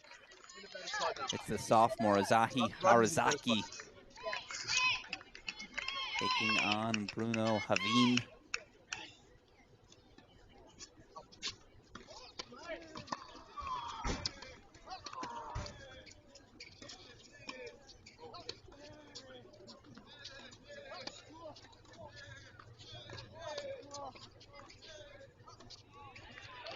For those less familiar with Harazaki, the sophomore, 12-3 at the number 3 doubles position last year for the Sooners, but limited singles action.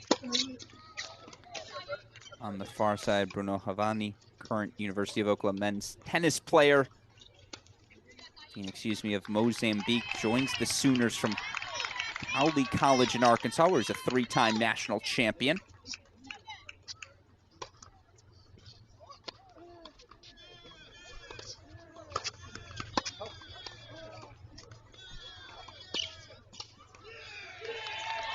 Well, now you see why. That forehand is a real weapon. Keep an eye on the transfer this season. Feels like he'll be ready to contribute right away. Takes the early break lead 2-1. Let's go back to court 2.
Oh, come on. Oh, no way. Oh, yes. Give us the replay immediately. Immediately, and this is the sort of tennis we've been waiting for. The message has been sent. Hey, it's an exhibition. It's an invitational. Let's have some fun. Not going to get the fun of the replay there. That's an apology on me. Called it too late, but certainly, again, moments like that we'll try to show you more of moving forward as it's tweener, short angle from Martinez, not quite enough. Hassan does hold for 2-3.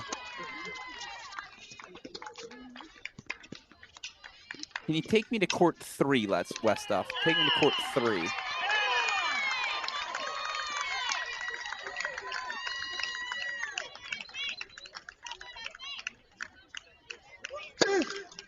Ashley Watling, the captain, whose team, by the way, currently leads 14-8. It is not 10-5, 14-8 team Watling leads. And now they're going to ask their, I almost said senior captain. They're going to ask their mid-30s captain.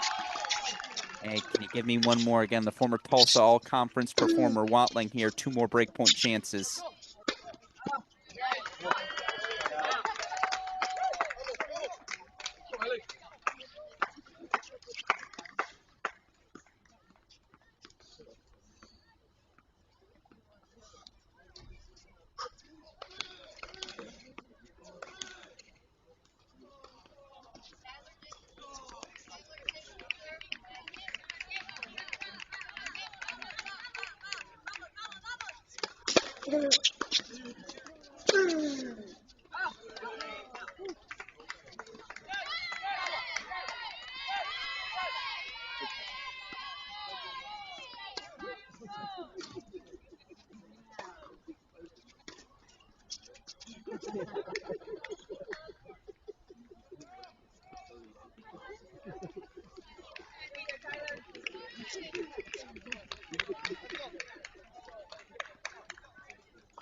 Watling does get the break for 2-love. Back over here, we see game point chances for Martinez as he tries to maintain his break lead. Again, Alex Gruskin here. It's night 1 of the Oklahoma Tennis Foundation Invitational.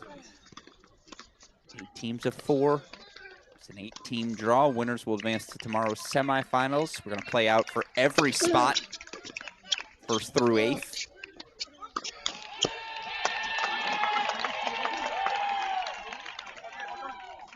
Martinez holds 4-4-2. Yeah, that forehand looks just like I remember it. Of course, those of you that haven't had the opportunity to see the recent Oklahoma All-American graduate compete, that forehand, he finds it. Anywhere on the court, he'll find it. You know what? I'm going to take a venture here. Let's go full screen.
For Jordan Hassan, I would argue this matchup is as much mental as it is physical. Martinez was the guy you were chasing all season long last year, the #1 in your lineup. To beat that guy, your senior, it's a tough thing to do mentally.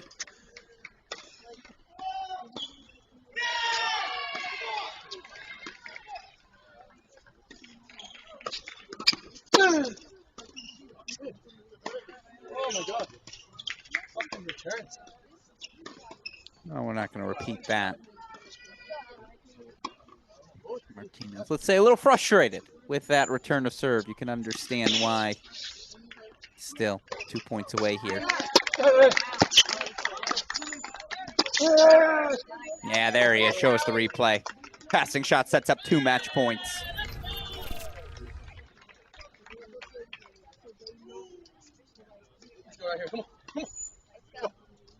I'm pretty sure that'll work. 2 match points here to give Team Mandlik what would be a 17-12 lead.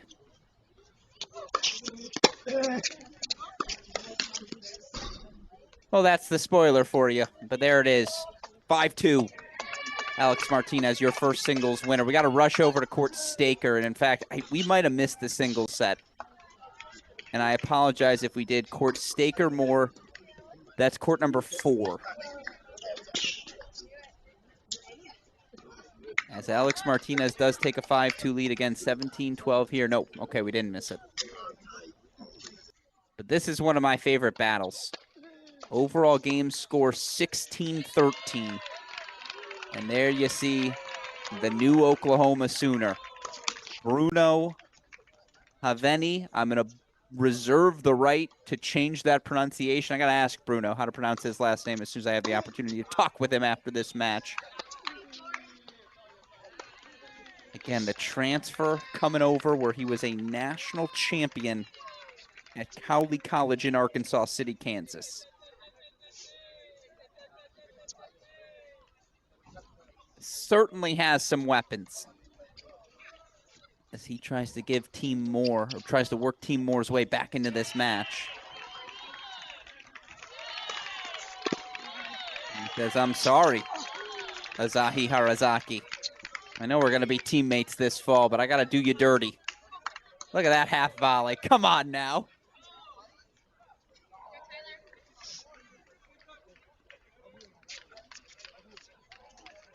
Bruno holds for 4-2. Give me full screen, Westoff. I got to learn about Bruno. This is a scouting trip for us.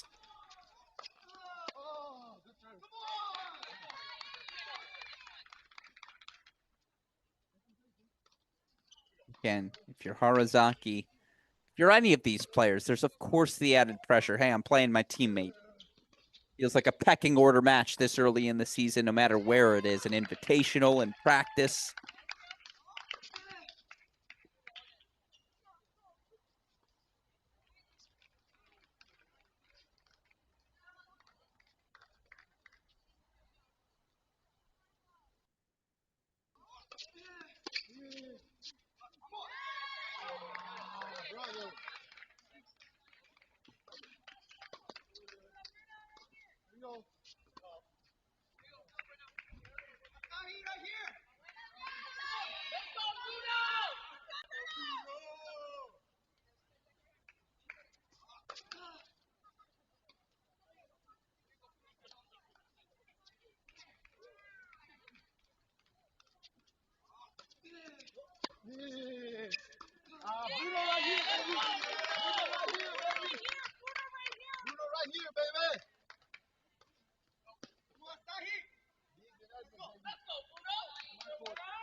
Go back to the triple box here as you see a couple of other players starting to close in. We love quick start for Tyler Zink on court one, the 3-1 lead. As Captain Ashley Watling keeps his lead. Meanwhile, do you hear the background? I hear Boomer, I hear Sooner, I hear Go Pokes. I don't know what the Hurricanes of Tulsa say, but certainly some swooshes in the air earlier today as well, as we were all enjoying. It was a really fun weekend here at Edmond Center Court in Edmond, Oklahoma. Just a gathering of the Oklahoma tennis community. Honored to be invited to be a part of it. Looking forward to these next 2 days of action.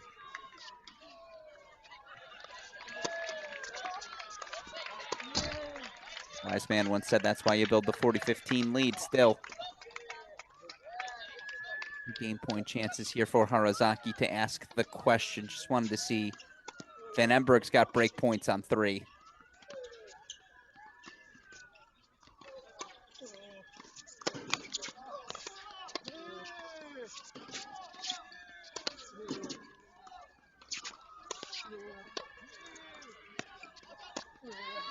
Yep. Missed it just long as you see Van Emberg here break point chances. Well, there's a forehand Sooner faithful will be familiar with. Van Emberg does break back for 2-3. All right, if we can, let's go full screen. Doesn't need to prove anything to me, but I'll say it anyway. Show me what you got, Bruno. Let's see it. Mental note. Lands the first serve. That'll work. As you see, by the way, you do have the full overall scoreboard now updated for all 3 matches, top right.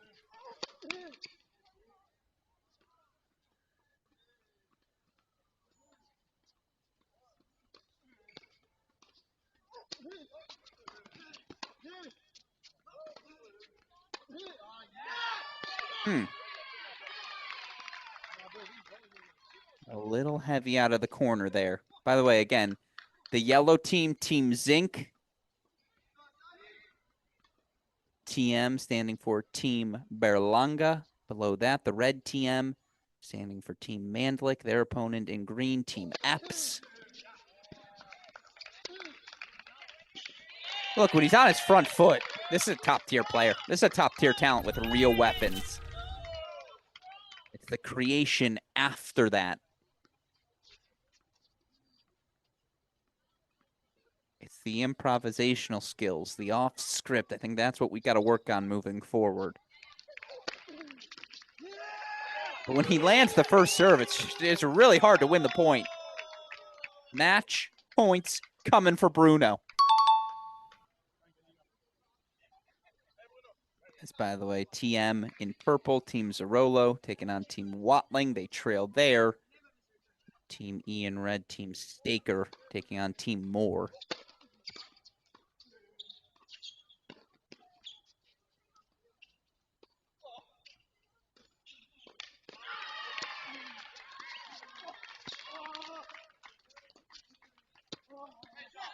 Yeah, that'll work.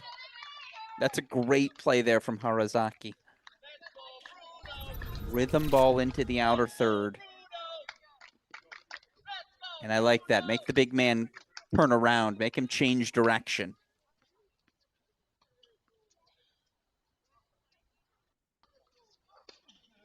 Still 2 more match points here. Do you play 2 first serves? You got it, right?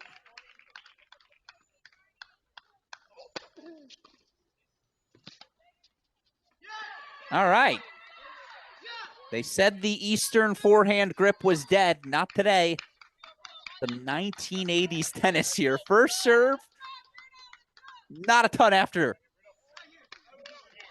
Deuce point, match point coming up. Harazaki says, let's go right back to that ad side.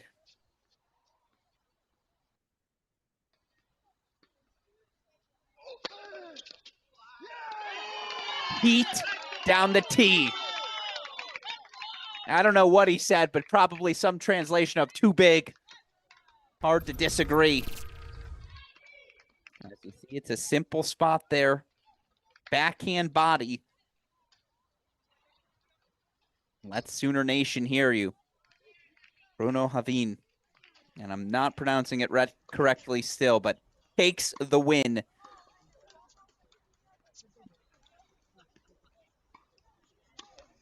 That matchup going into mixed doubles. 17-15 Team Staker lead. So that mixed doubles set, again, you got to win the final game because Team Moore wins it. Even 5-4, we're going to bonus time. We're going to overtime. We may get to explain those rules.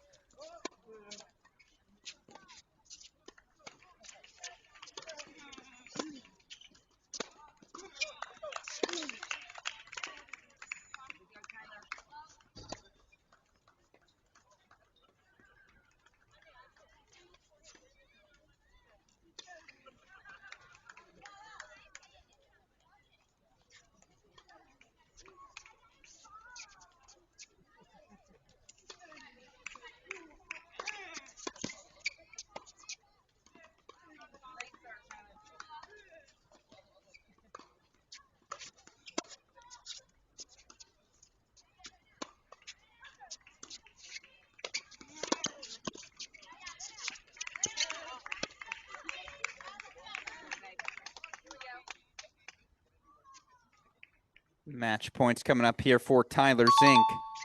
This is exactly the performance Team Zink was looking for from their captain.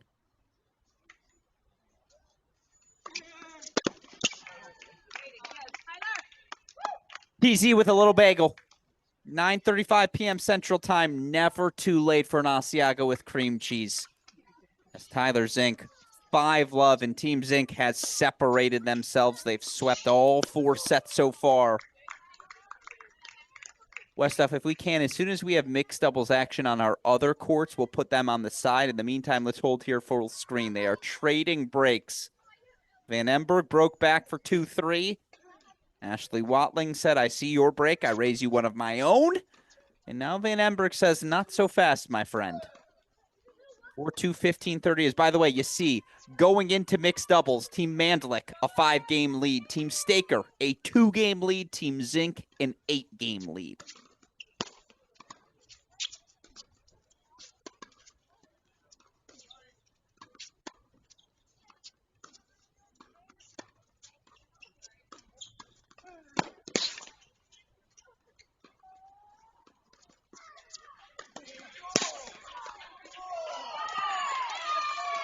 Tennis is a fun sport.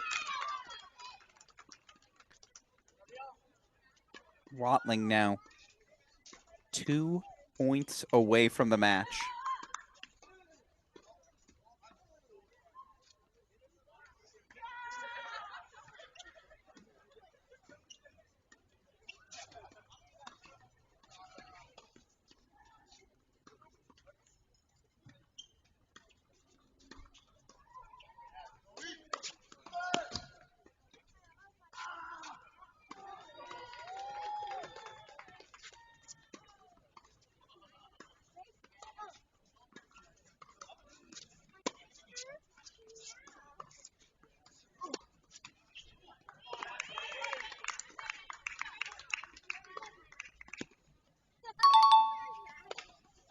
Match points coming now for Watling.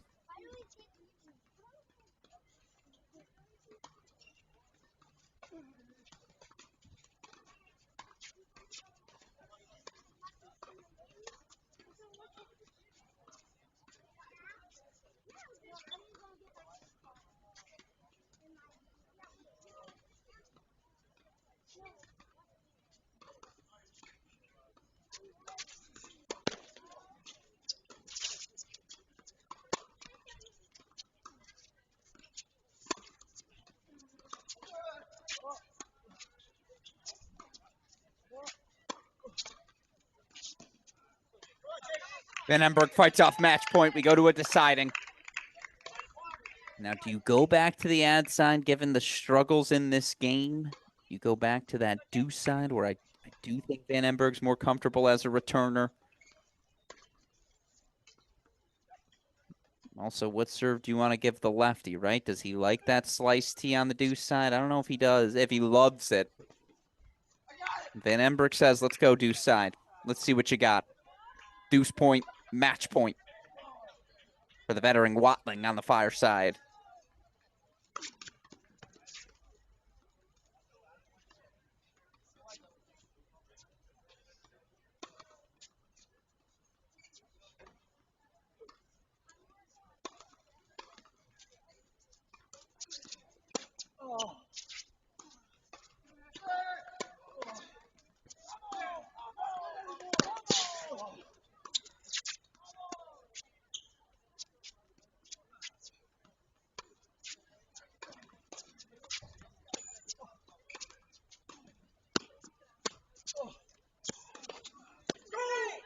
Van Emberg breaks to survive. His teammate Galea ain't giving up. Neither is Marty Zarolo, neither is Christina Novak. They stay alive. 3-4 here in singles. And again, they trail now 15-9 overall. Even if you put up 2 more games on the board for Jake Van Emberg, okay, it's 15-11 going into mix. They're going to need something special, Team Marty Zarolo, to stay alive in the main draw. Meanwhile, you see action is now underway on court 2. And what's the pick? They go Hahn and Epps here on the near side, taking on the duo of Mandalik and Martinez. I would be shocked. I mean, Alex Martinez is going to get 9 sets of play in today. This weekend, excuse me. Men's doubles, men's singles, mixed doubles. Looking like that's going to be the recipe for the former senior, Oklahoma senior, and former All-American.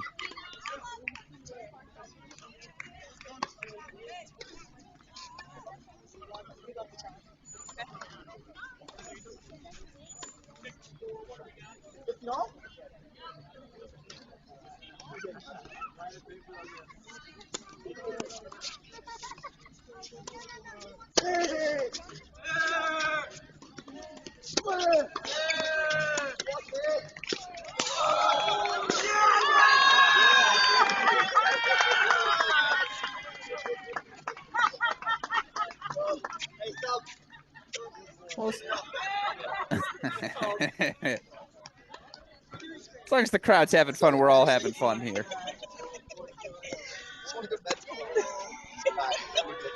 We have another active court. Is court 1 underway in mixed? That Zink. Not court 1, excuse me. Court 4 is what I was looking for. Do we have doubles action yet on court 4?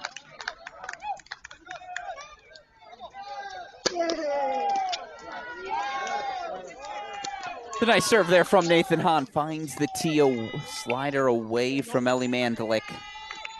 As Van Emberg holds for 4. All right, they're warming up on 4. They're starting now on 1. Let's move 1 and 2 to the side as we put court 3 in our big screen. A breaker between Van Emberg and Watling. I don't think it's hyperbolic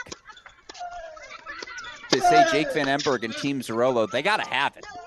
They need this breaker, and they kind of need it right now. You take this, okay, now all of a sudden you go from, again, what, 15-8 down is where they're at right now. No.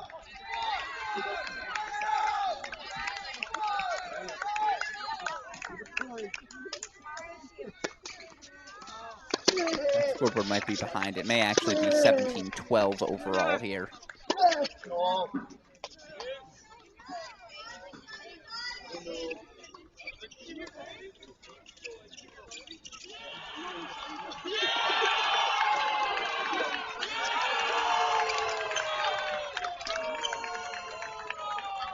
Indeed, 17-12 is the call. I think they're asking questions. What does the tiebreak look like? What do we do again?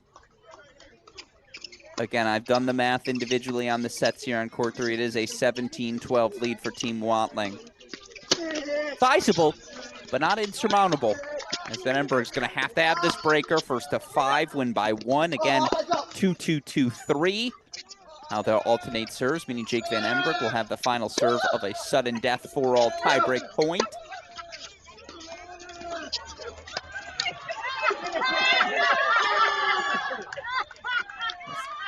As Hahn is broken at love for 2 love.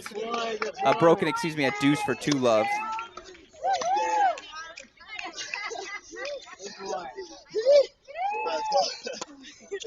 I can't focus when you do that.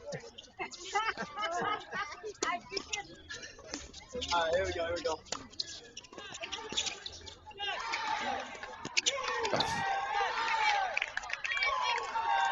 It landed good. Jake Van Emberg has decided to wake up. Of course, Van Emberg, again, for those of you unfamiliar with the former Sooner.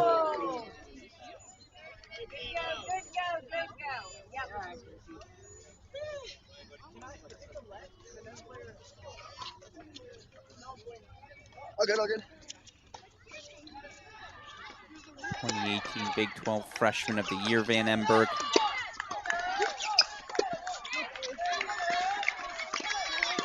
Van Emberg career high 47 ITA singles ranking, was ranked as high as number 13 in doubles.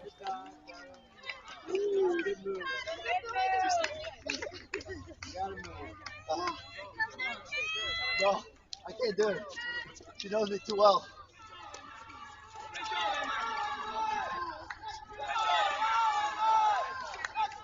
Van Emberg will serve here on the next 2.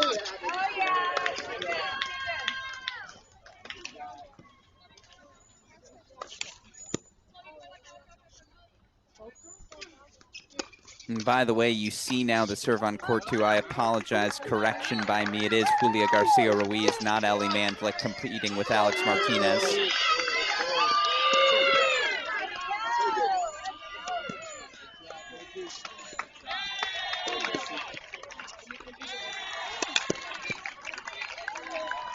Yeah, where's that ball striking been? Let's go full screen here to 3.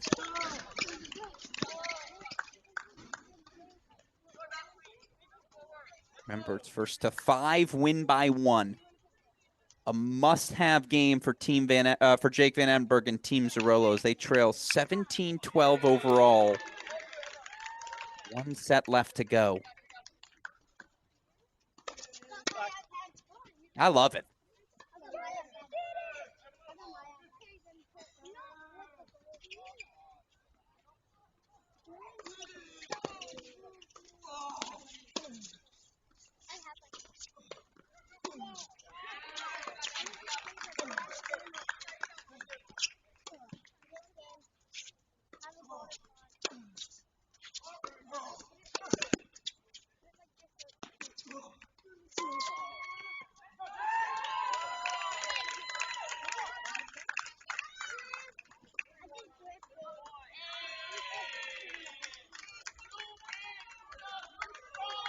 As they switch ends 3-1 here, Van Emberg, that mini break lead. Watling will get 2 more serves. Van Emberg will have the final 3 of the set. Can we quickly go to 2? Let's quickly go to court 2. It is a deuce point here for Julia Garcia Ruiz in her 2-love service game again. Lopsided scoreline here between Team Mandlik and Epps.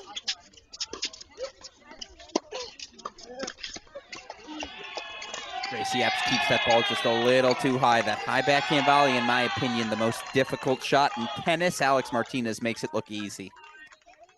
Ian Garcia Ruiz, the 3-love lead as we come back. Van Emberg 3-1. Not sure I see enough of his thighs. I think those shorts should be a little shorter.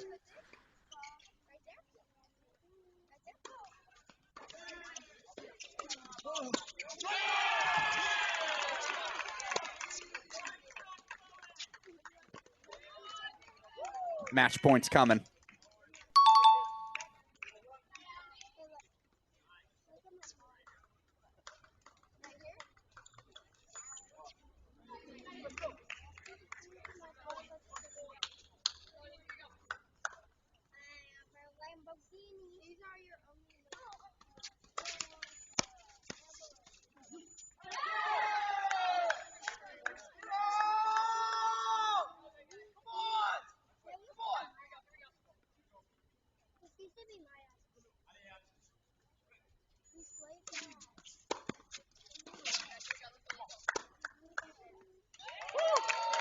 Dick Van Emberg does take it in the end from 4-2 down. The former Oklahoma Sooner, former Ohio State Buckeye. Final 3 games of the match, he takes it 5-4. So 17-13. Team Watling leads going into mixed. What does that mean? Again, a 5-love victory for Team Zerolo and mixed. They'll win the match straight up. They win at 5-1. We'll go to a sudden death 13-point breaker. 1-7, win by 1. They win the set, but it's less than 5-1. We go into overtime, and we'll only entertain those rules if we need them. God willing, tennis gods willing, we will need them today.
I would like to ask Alex Martinez, hey man, like, what's going through your head on that point? I swear he was still taking a step towards Garcia Ruiz as that point was being played. Not like a poaching step, just like a, hey, how are you? Still, deciding point here. You might as well call this a de facto match point. And remember, the rule in mixed, women going to serve to women, men to men. Yeah. Yeah.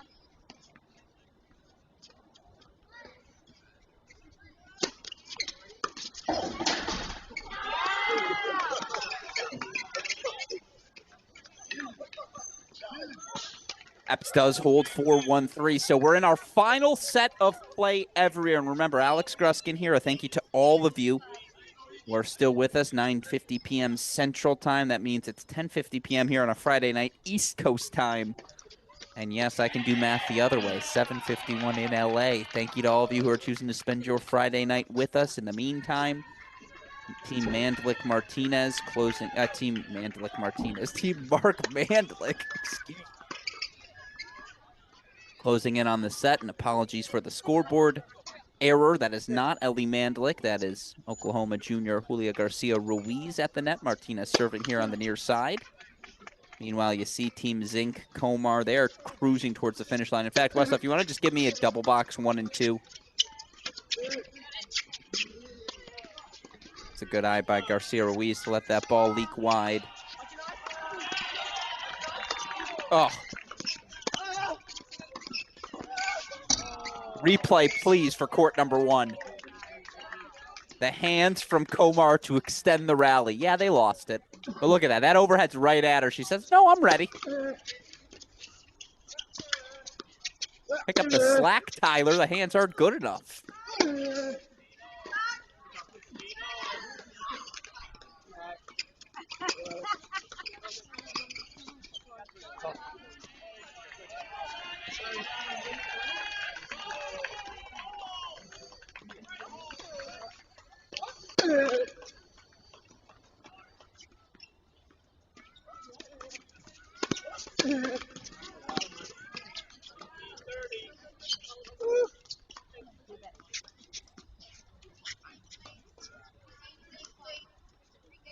They get on the board for 3-1. We'll go court 2 full screen here as we monitor these two matches nearing the finish line. Again, top 2 seeds, your finalists last year, teams Mandalik, Zinc, looking awfully comfortable in their opening round matches.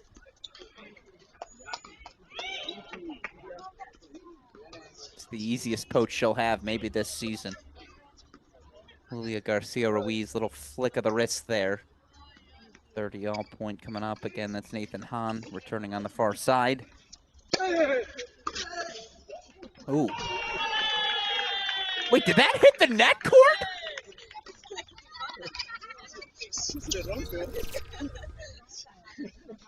That hit the chair, right?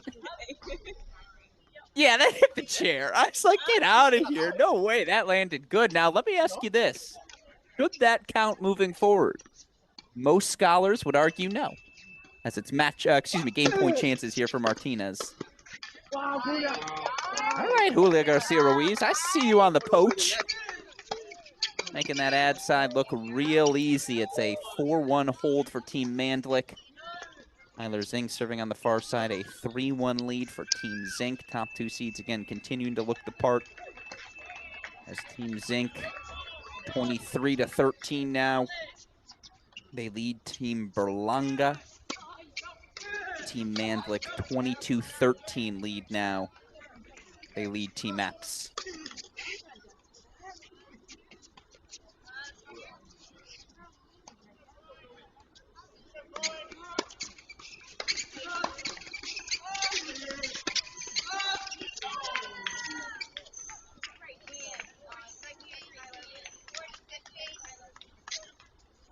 Tip it charge.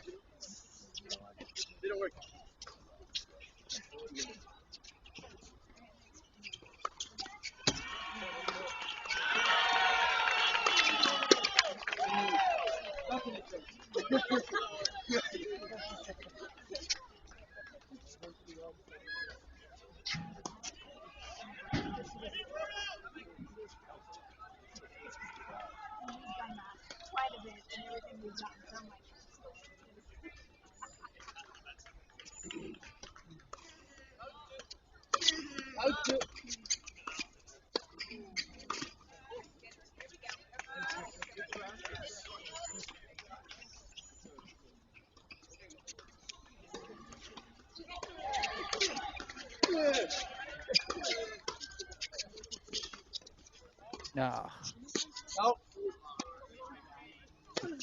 And Julia Garcia Ruiz holding her ground well.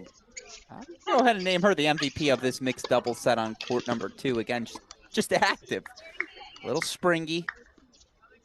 Not just going through the net motion, but again, a little extra effort there as well.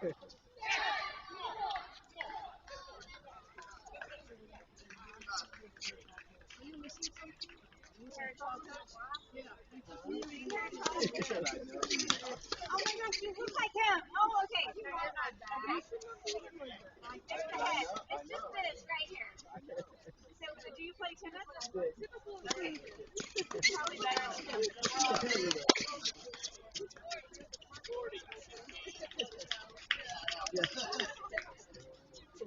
Yeah, exactly.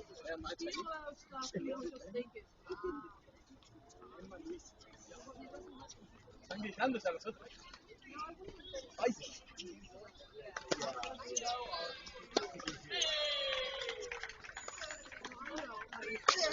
No.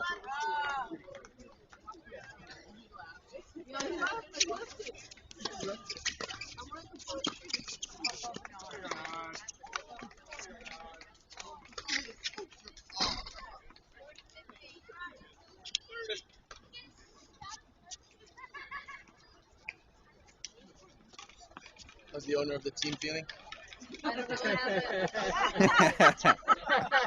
You might have heard that in the background again. We're up, she's fine.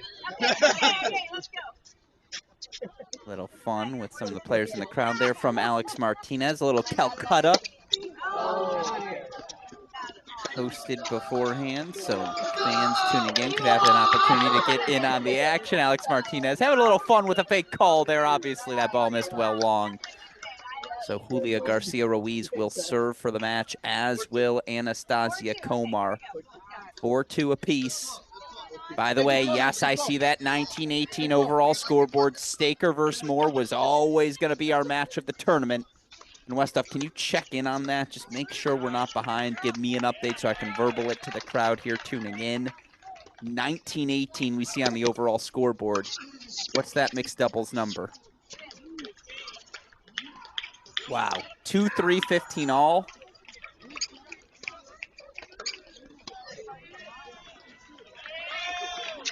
We might have to go to a triple box.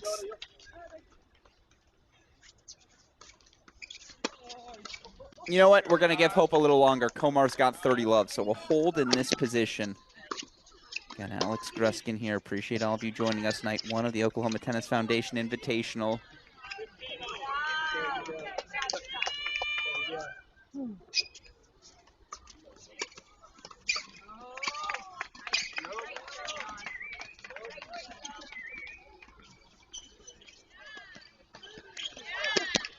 Four match points, not just in the set, but 4 team match points coming up.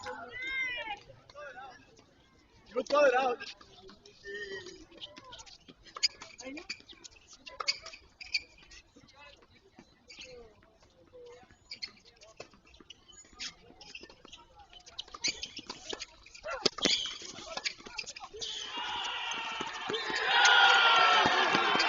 Well, I'll tell you what.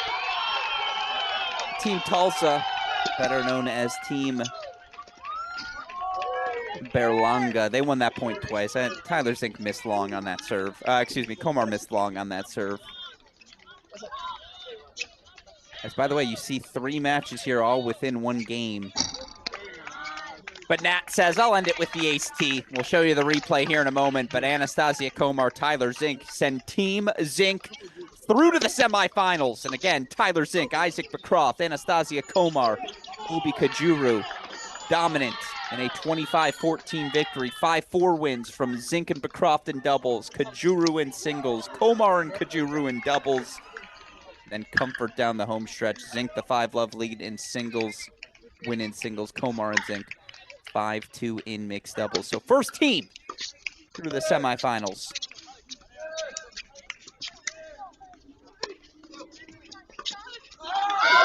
Oh, okay. I see you, Gracie Epps.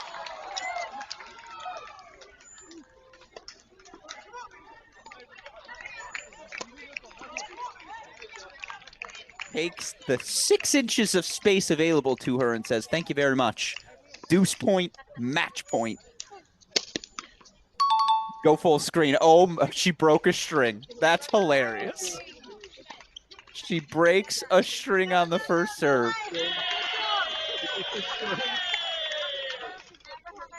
Well, Julia's gonna Julia.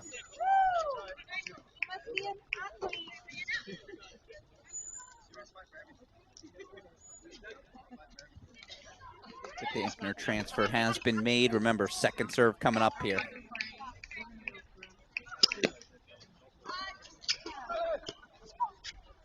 Well, you take that long in between serves, it feels like a double fault's almost inevitable. Still, that, folks, is why you build the 4-2 lead. Let's put court 4 on our big screen, please. Okay. Some of you at home asking yourself, Alvarez and Staker hold here. What about overtime?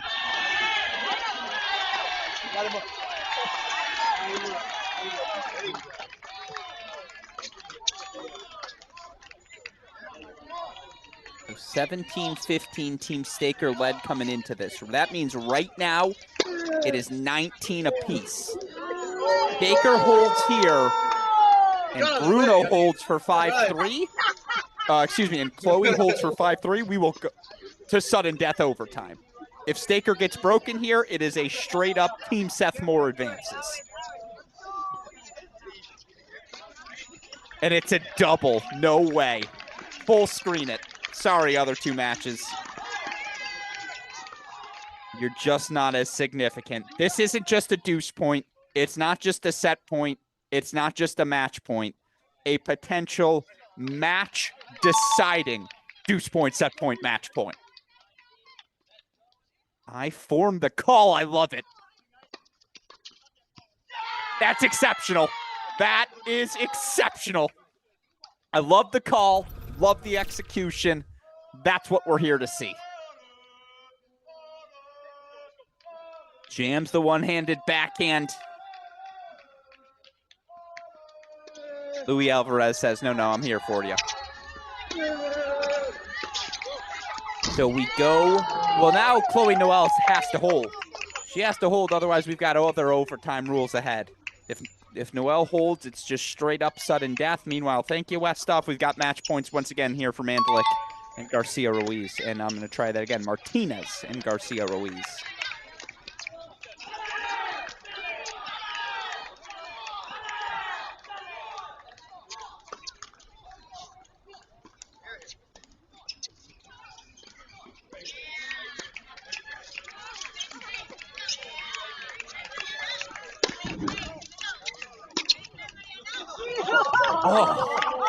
Oh, that land. I thought that landed good for a second. Garcia Ruiz goes, I'm going to rip.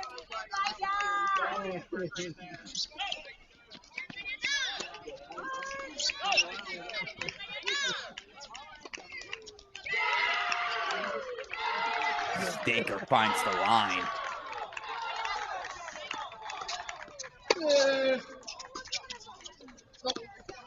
It's a good eye from Julio Garcia Ruiz. Her and Alex Martinez take a 5-3 set. They are through to the semifinals.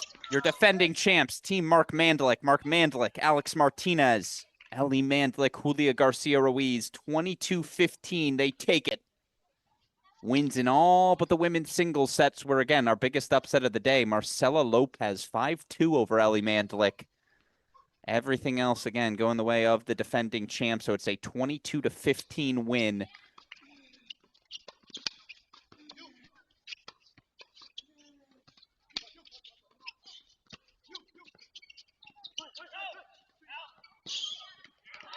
Yeah, that's just not a good drop shot.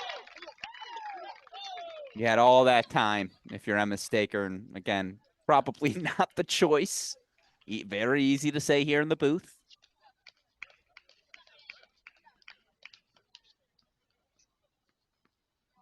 But you got all that time. You might as well hit the ball now. Let Bruno show off his speed again. Chloe Noel holds here. We are going to a sudden death tiebreak to decide our match here on court 4. That would be 1st to 7, win by 1.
Baker Alvarez break will go again. First to a breaker means first to 5, win by 1.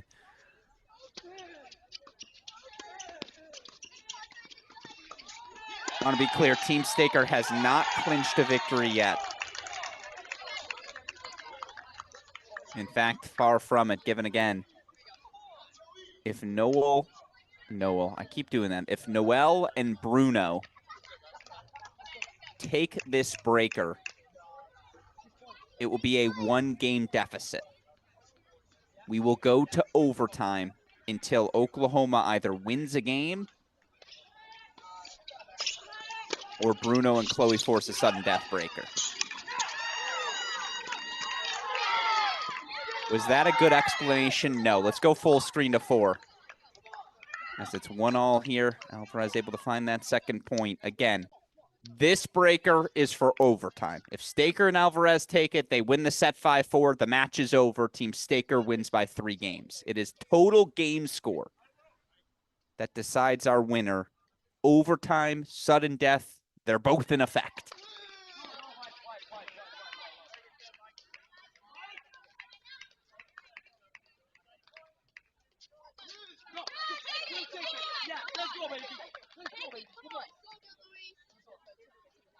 We're starting to see some energy, aren't we? Teams acting as the ball crew. Anza Wright's coming over.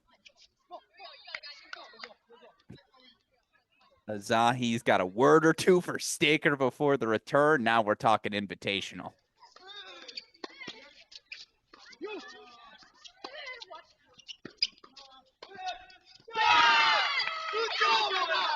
And did you see Emma Staker take 2 pronounced steps to her left? I think that had to be the suggestion from Azahi. Hey, cover the kick.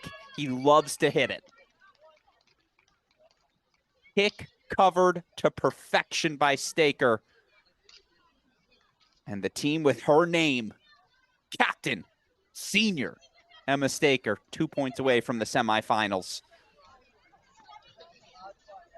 As we show you our 2 remaining matches. Meanwhile, I'm not even ready to get into an overtime scenario. And what was, again, a 4-game lead for Team Watling going into mixed doubles. I'm pretty sure we're going to have overtime over there, so we'll deal with that then. In the meantime, yeah, let's stay full screen. This match is on Emma Staker's racket. Chloe Noel, what do you got for us?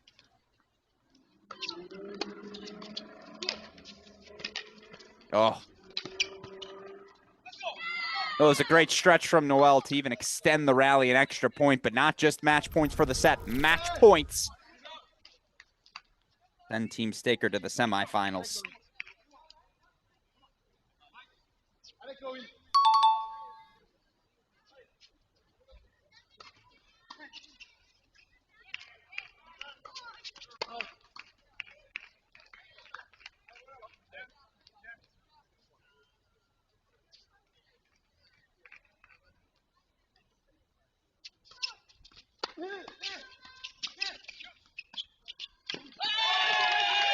Not yet.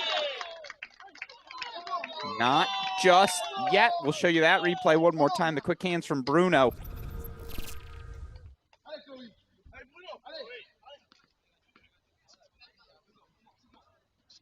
Loves that Eastern consolation grip and effective with it. So now the set is on Noel's racket. Can she find 3 serves here?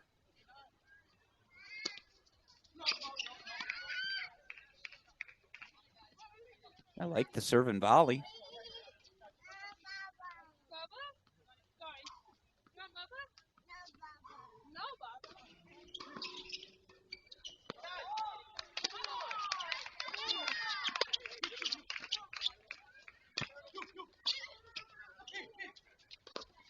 Finished with authority.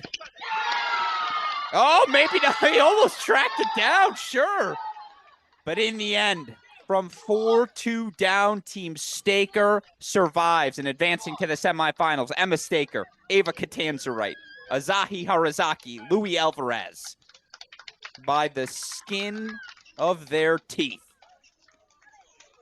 A 22-19 victory for Team Staker. We've got 1 match to go here in our opening night of play at the 2024 Oklahoma Tennis Foundation Invitational. Alex Gruskin here.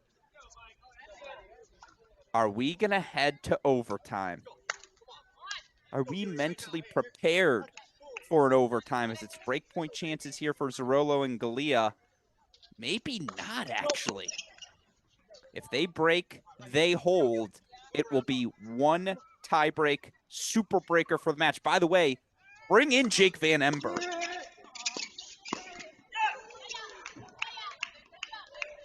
The idea of not having Van Ember come in to serve out with the cannon he possesses. All due respect to Captain Clutch, Alex Galea, but remember, part of our format here, not only do you have overtime, you have substitutions. Use them.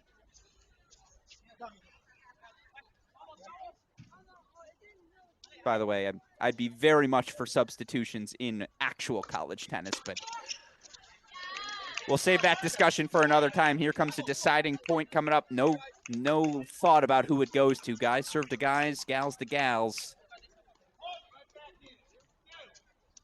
That means this will be Mike Knott, the former Arkansas Razorback, serving to Galea.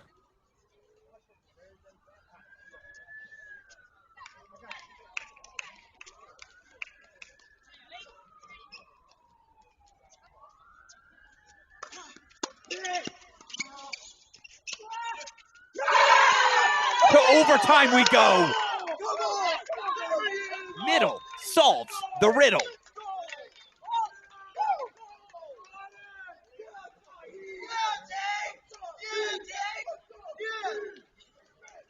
Alex Galea will serve for the match, and a hold here would send us to a sudden death breaker. A sudden death breaker that would be played win by one, by the way.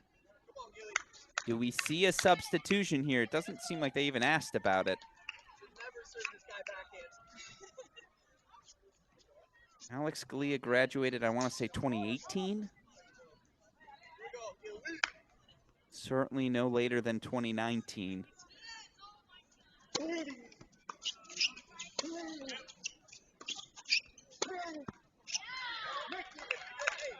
Five years later, is serving out a set still like riding a bike? Let's find out.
And not personal, just business. Not going right back at Zarolo when the opportunity presents itself.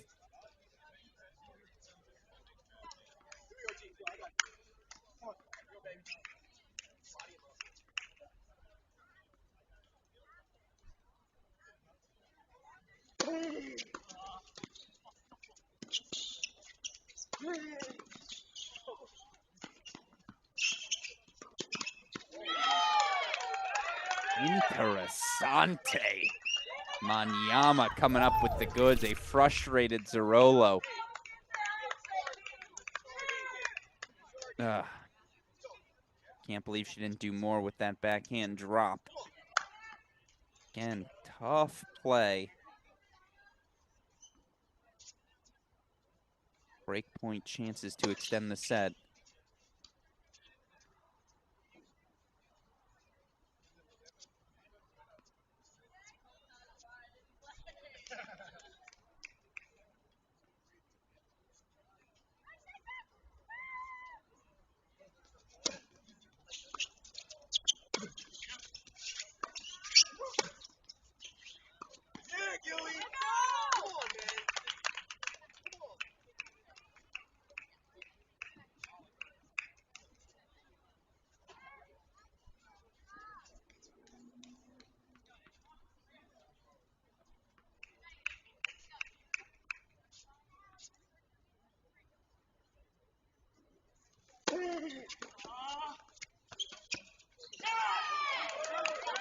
And it is a break back for Natin Manayama.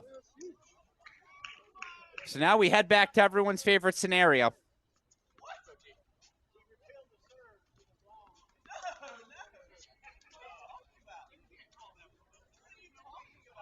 Hold on, what?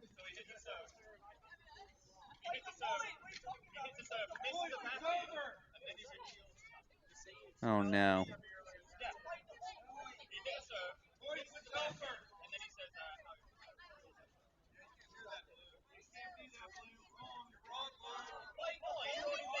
A long conversation here. Long conversation with the chair. What is the score actually?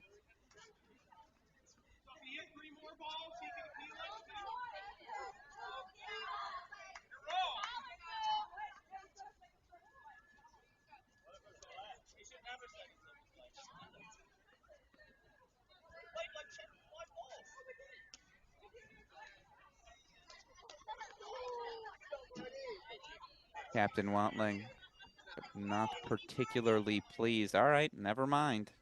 Not a break yet.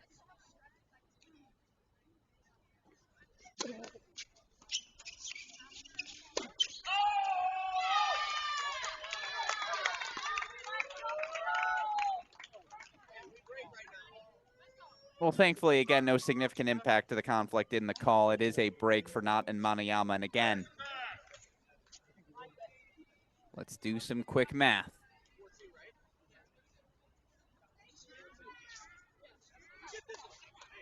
As of right now, Team Watling, 19 games on the board. Team Zerillo, 17 games on the board. So they take this. Again, they're down 1.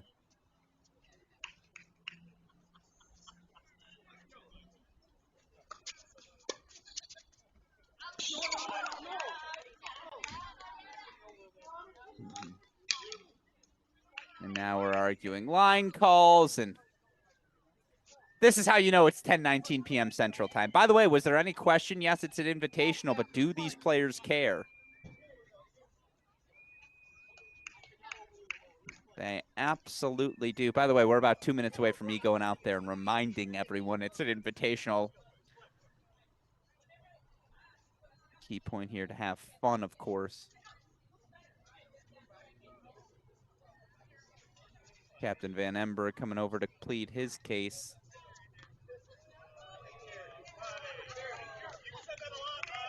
$15 it is for Natin Manayama. And remember, Zerillo Galea take this game. All of a sudden, it's 5-2. All of a sudden, we go to overtime.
Right, so it is a hold, and now again, lead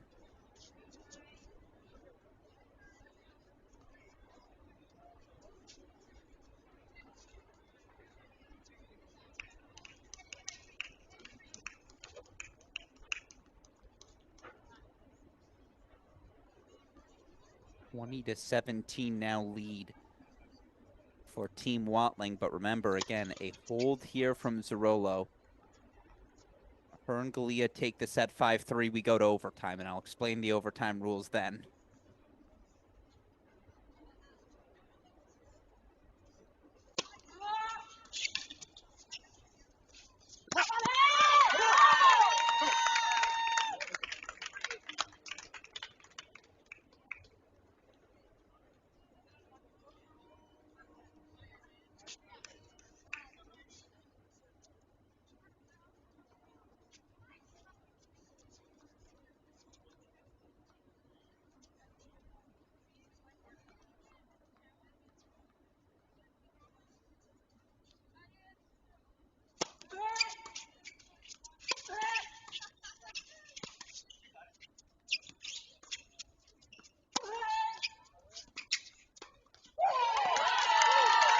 And there you hear the roar, and again, Marty Zerolo, a coach here at Edmonds Center Court.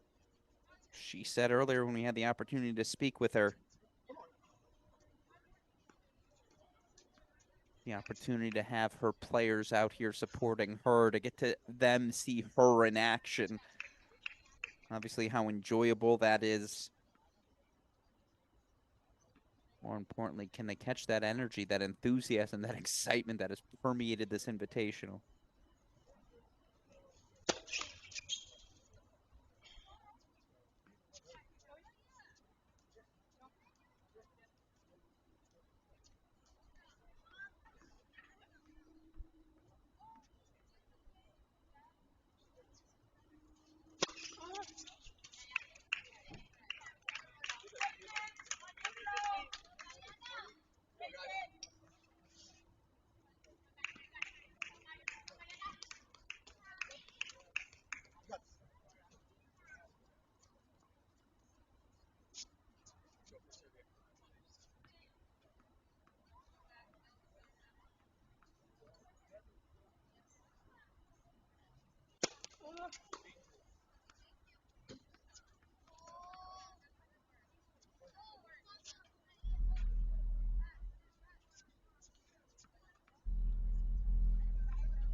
Oh, first of all, ridiculous inside-out backhand from Zerolo just to extend the rally a little longer, but that forehand sails, so now all of a sudden this backhand. Watch this one. Not that one. It was the one before that. Apologies.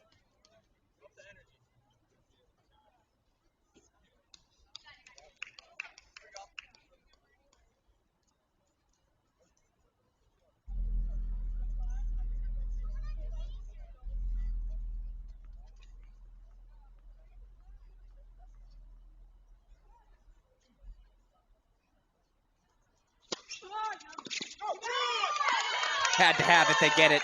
Match points coming up for Zerolo. Galia to force overtime. And again, what is our final match here of the day?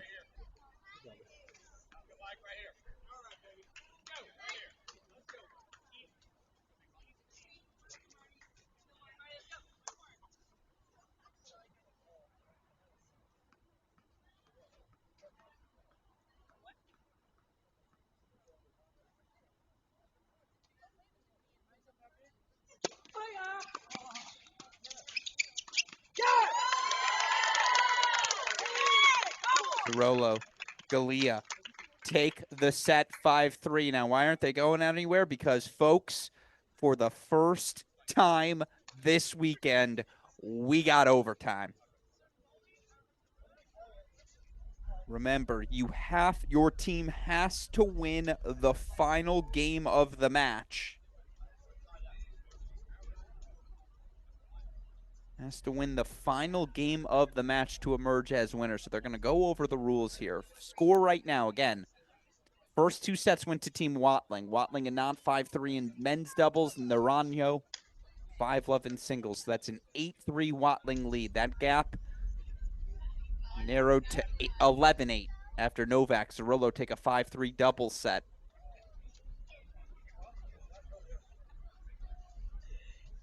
Doing math in my head, that's always just so much fun.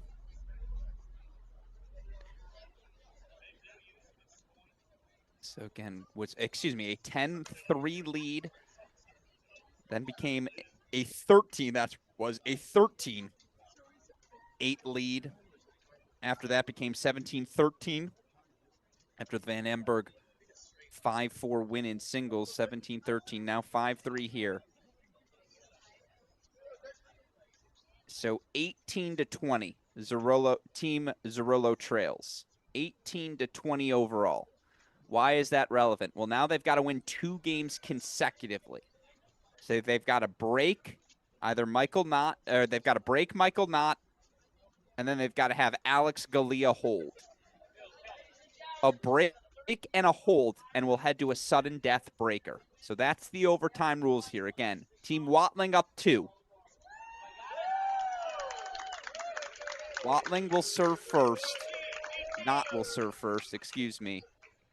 They hold, the match is over. If they get broken, Alex Galea will serve. If Alex Galea holds, the overall match is tied, and we will head to a sudden death deciding tiebreak, 1-7 win by 1. First of all, if you're still with us, thank you for sticking with us here, 10:30 p.m. Central Time. Again, that means it's real late on the East Coast and even starting to get into the witching hour, the going out hour. For those of you on the West Coast joining us, of course, Alex Gruskin here. Winner so far, Team Mandalik, Team Staker, Team Zink. Who's going to be joining them in tomorrow's semifinal action? Was a big lead for Team Watling, as you see, 2018 now overall, but that gap has been narrowed.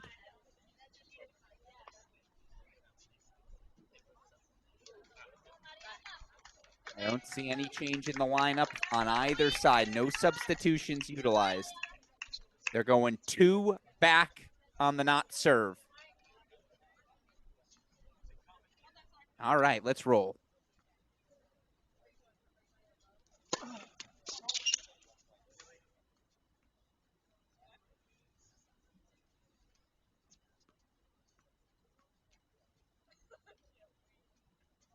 Oh.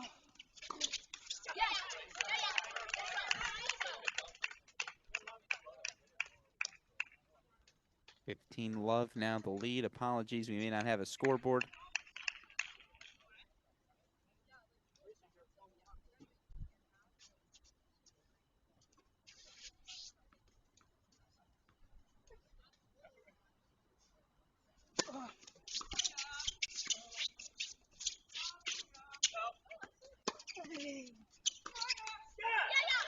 The big rip, a bold rip certainly from Zarrillo, and I love...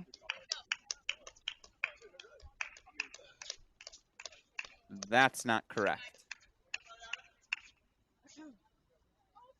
If the score of that mixed doubles was actually 5-3,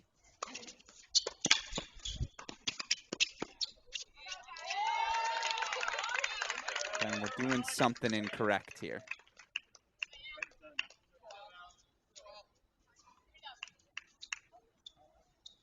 You know what? I'm just going to let it ride. I'm going to have fun.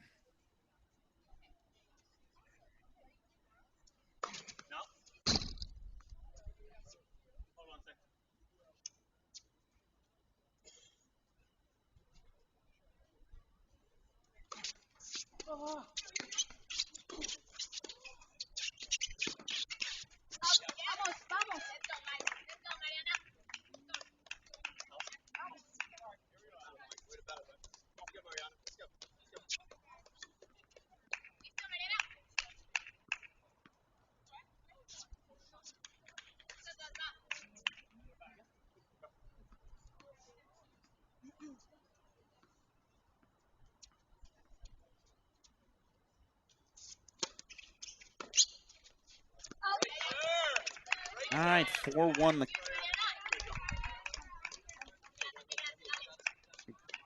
This may be a match point.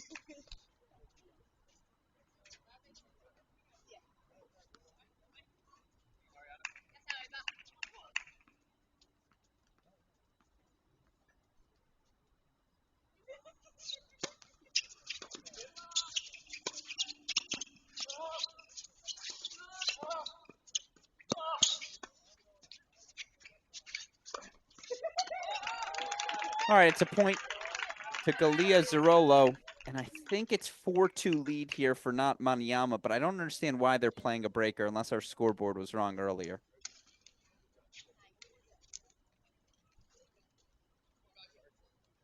Things I guess we can iron out as we move through the week here. Again, okay, this is an overtime, but it shouldn't be a 13-point breaker. This should just be overtime extended play.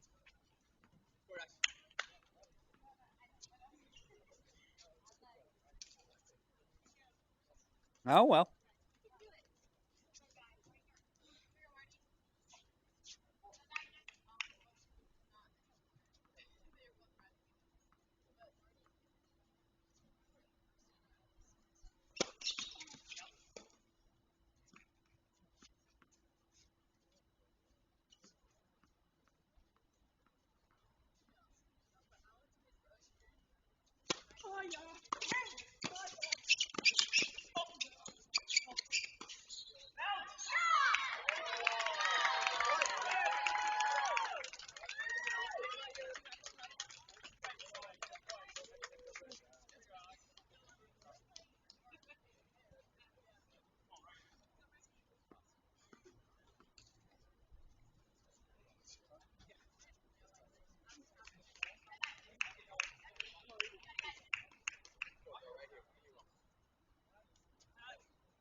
Maybe it was 4-all in the mixed doubles, but either way,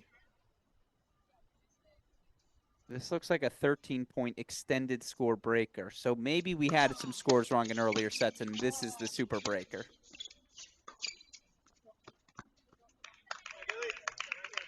Because we're certainly treating it like we're playing to 7, win by 1.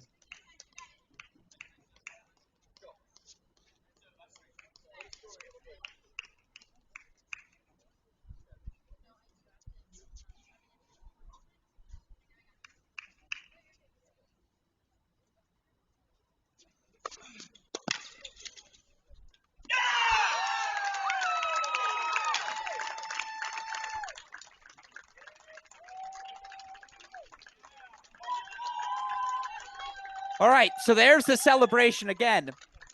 It's unclear to me what just happened there down the home stretch, but in the end, it is Team Watling earning the victory. And look, that was a really fun battle between these two teams. Team Watling in the end advancing. I'm going to forego what the overall game score was. I'll just tell you again, Team Watling, as we saw, ultimately through to the semifinals. Now, again, we're playing out every position in this draw. You lost your main draw match today. You still got an opportunity for 5th. You still got an opportunity to capture some serious prize money down the home stretch. What a win for Ashley Watling. Again, the Oklahoma Tennis Foundation Open Invitational. Oklahoma Tennis Foundation board member, able to pick up a victory. Certainly something to celebrate. And again, your winners here on night number 1. Team Mark Mandlik, 22-15. They knock out Team Gracie Epps. You had Team Tyler Zink. They earn a dominant 25-14 win over Team Berlanga. Team Zink, the only team to capture all 5 sets in their match this evening. You had Team Staker ultimately grinding out Team Moore, 22-19. And then, again, last but certainly not least, Team Watling says 25-22. Sure, that's good enough for me. Again, Team Watling clearly advancing to the semifinals. And again, now our semifinals are set as we get ready for tomorrow's action, an 11 a.m. Central Time start, available here on our Cracked Rackets YouTube channel. Your matchups for tomorrow will look as followed. Again, in the main draw, top seeds, Mandalik. I believe they'll take on Team Watling after the upset there. Then you'll have Team Zinc versus Team Staker. Of course, the other side of that will be Moore versus Berlanga.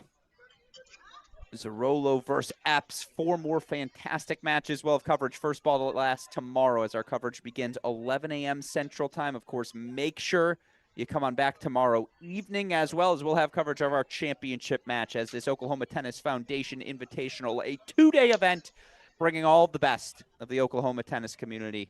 University of Oklahoma, Oklahoma State, Tulsa, pros in the area like Zarolo, like Watling, like so many more. We just, again, and you bring out fans, you bring out players for these coaches, you bring out families that just, they want to stay engaged with this sport. They see former collegiate athletes they used to support, and just, it's been an absolute treat.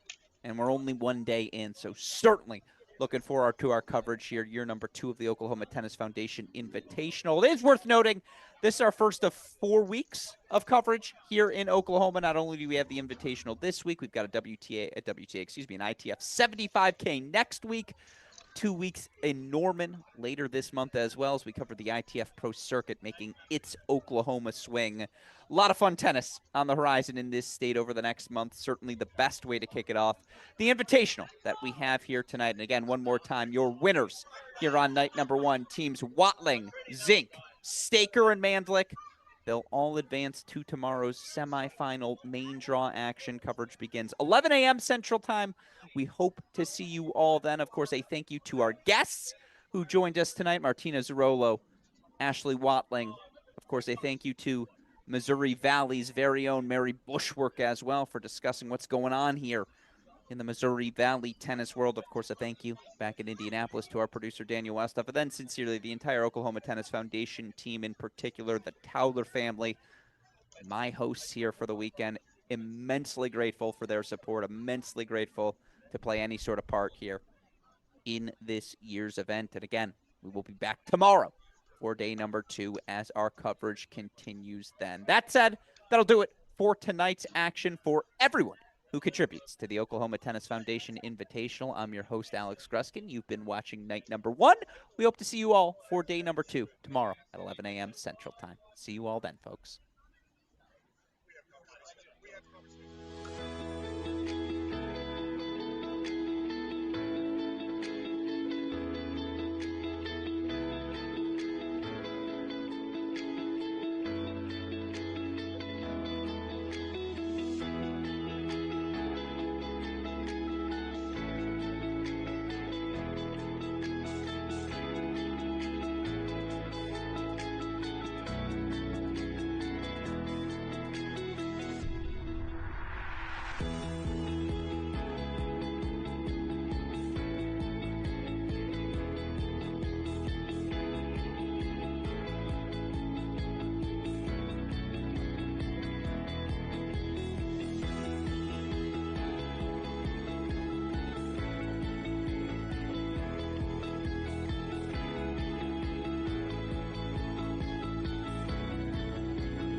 My name's Mark Johnson, and I coached at the University of Oklahoma for 20 years. I started playing when I was 3 or 4 years old, and it just, from day one, it's just something, I just loved it. And it's just addictive. You know, when you're a little kid and then you're starting to play tournaments and you're traveling and you're meeting friends, and you know, like Paul Lockwood always tells me, it's a sport that everybody plays for life. But overall, it's just getting on the court with the kids. You know, it's just you get out on the court and you toss balls to kids, and many of the balls we toss will be the first ball this kid ever hits. And you see them smile and they're happy and they're enjoying it. And you do it that day and you leave and we're driving home and you talk about it, and that's what you're thinking about. The most I love about tennis is my tennis team. I think they're like family to me. confidence level has boosted, just his assurance in who he is as a Christian, and being around his friends who also have the same beliefs and they also have the same sport in common. So it's been amazing all the way around. Small towns need it. They really do. They're looking for something to do. And now with the foundation, I think we've got the opportunity. And I know, Carmen, you've talked, the goal would be to maybe get tennis into all 77 counties at some point, which is a big goal, but it's possible. It may take, who knows, 5-10 years to get to all these places. But we need to try to introduce tennis to the small towns because they really do need it. And you don't know where the next Wimbledon champion is going to come from. Again, it's a sport where players can play for decades, where in a lot of sports you really can't. Coach Francis Baxter was a big initiating force, and I think he got together and he and some other men really put it together. It's our job when we go